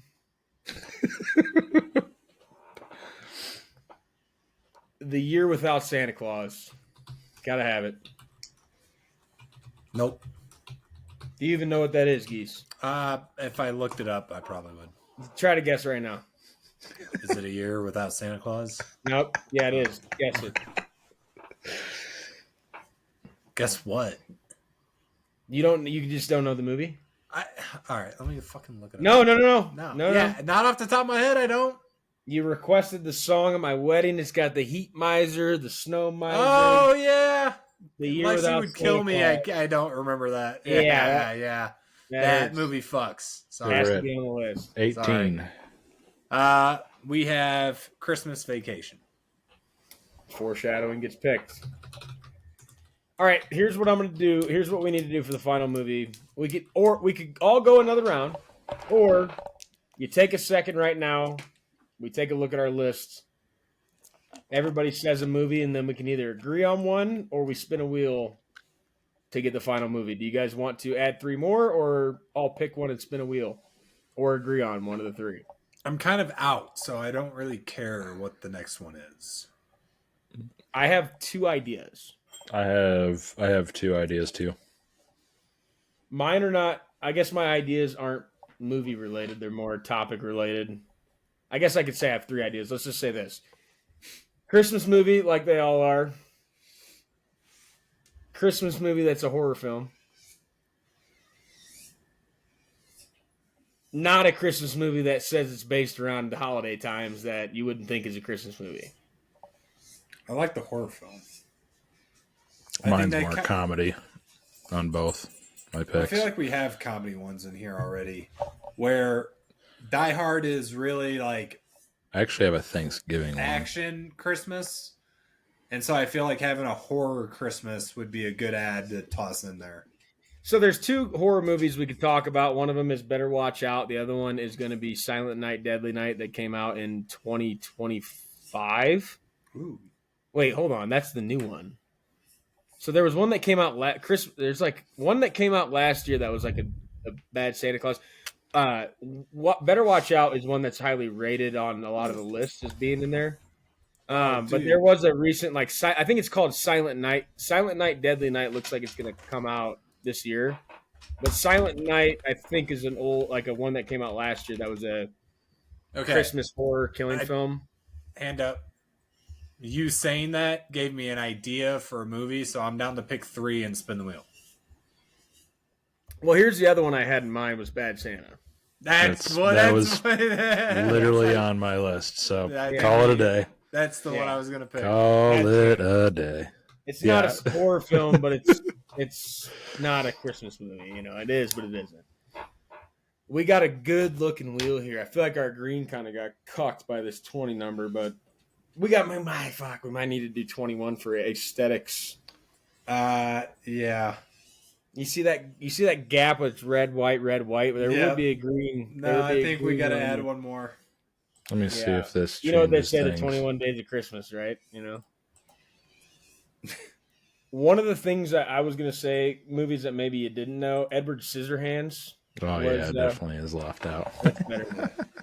Edward Scissorhands I saw as a Christmas movie. Gremlins, also a Christmas movie, according to looking things up. Disney's Christmas Carol. Office Christmas Party also looks funny. It's got Jennifer Aniston. Jason Bateman. Yep. Chelsea wanted Princess Switch. I don't know what that is, but Fred Claus, also one that we did not add to the list. That's on my list here. Planes, Trains, and Automobiles also. That was on my list, and honestly, if it's only an hour movie and that movie hits, what movie was that you put? The Year Without Santa Claus? If that's only an hour and it's our first hit, I guess any hit, but I think Planes, Trains, and Automobiles is more of a Thanksgiving movie, no? Batman Returns. It just was related to holidays. Yeah. Okay.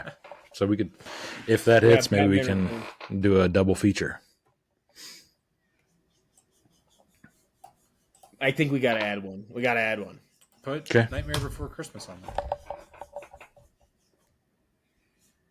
Yeah, I think we should. I was going to say I got Red 1 is the only one that is still on my list. The only other one that would make sense if we landed on A Year Without Santa Claus would be Frosty the Snowman. Because Frosty the Snowman is also kind of the same. Rudolph and Frosty are also based in that kind of time period where they did clay or the 3D animation. That would be shorter movies. But I don't care. But I think we got to get one more for the aesthetics, and we can always vote them off. Let's just put Nightmare on there. I already put it on there. All right.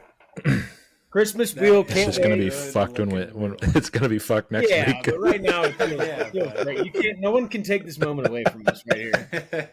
We've got the great looking wheel. It's aesthetically pleasing. If you guys listen to us on Spotify, turn the fucking video on or go watch us on YouTube. Check out this wheel that Critter made. It took a lot of effort to change the colors of the slices on the pie. But without further ado, we head into the Christmas series. We drafted the wheel Critter. I guess we can guess. We always guess. Yeah. We'll start from the bottom. Geese, go ahead. Ooh. Actually, hold on a second. Before you do that. No, I already did it. Hold on. I'm doing this. Copy. And we're going to split up the Grinches. Now we got to add another movie. No, he just means on the wheel. Oh, I'm just splitting up the Grinches a little bit. Yeah. Now okay, so Die Hard. So Die Hard. Green. My guess will be Buddy the Elf. What's your favorite color? White. Give me Scrooged. No, I know. I should answer every phone call like that for the rest of my life. There you go. Buddy the Elf. What's your favorite color? Wheels spinning, red, white, green. What are we going to get? Are we in Mexico? Are we at Christmas time? No Scrooged, Santa Claus, or Serendipity. Please pause. Go. No. The Santa Claus, not a bad title. What way to start? Yeah, not a bad title to start. Tim Allen. Tim Allen. The Santa Claus. Movie number 1 of the Christmas series, guys. We're getting into the holiday season. When you hear this, it'll be post-Thanksgiving. I hope you guys had a safe holiday. If you travel safe. If you didn't travel, good for you because you're not on an itinerary to see every fucking family member in your life. A little bit easier that way. Family, love you. Sometimes it's okay not to travel home. We did do it last year for Thanksgiving. We did, and it can't happen every year, but no. When we get there, we get there. When we don't, we don't. Friendsgiving, Boston time, going to Philly for the Eagles, home against the Raiders. Going to the link. I will continue to say that every week until I get back from it, and I'll tell you guys all about the experience when we beat down on the Raiders. Every time I make a prediction, it fucking loses. If we lose to the Raiders, the Raiders. Coming to the link.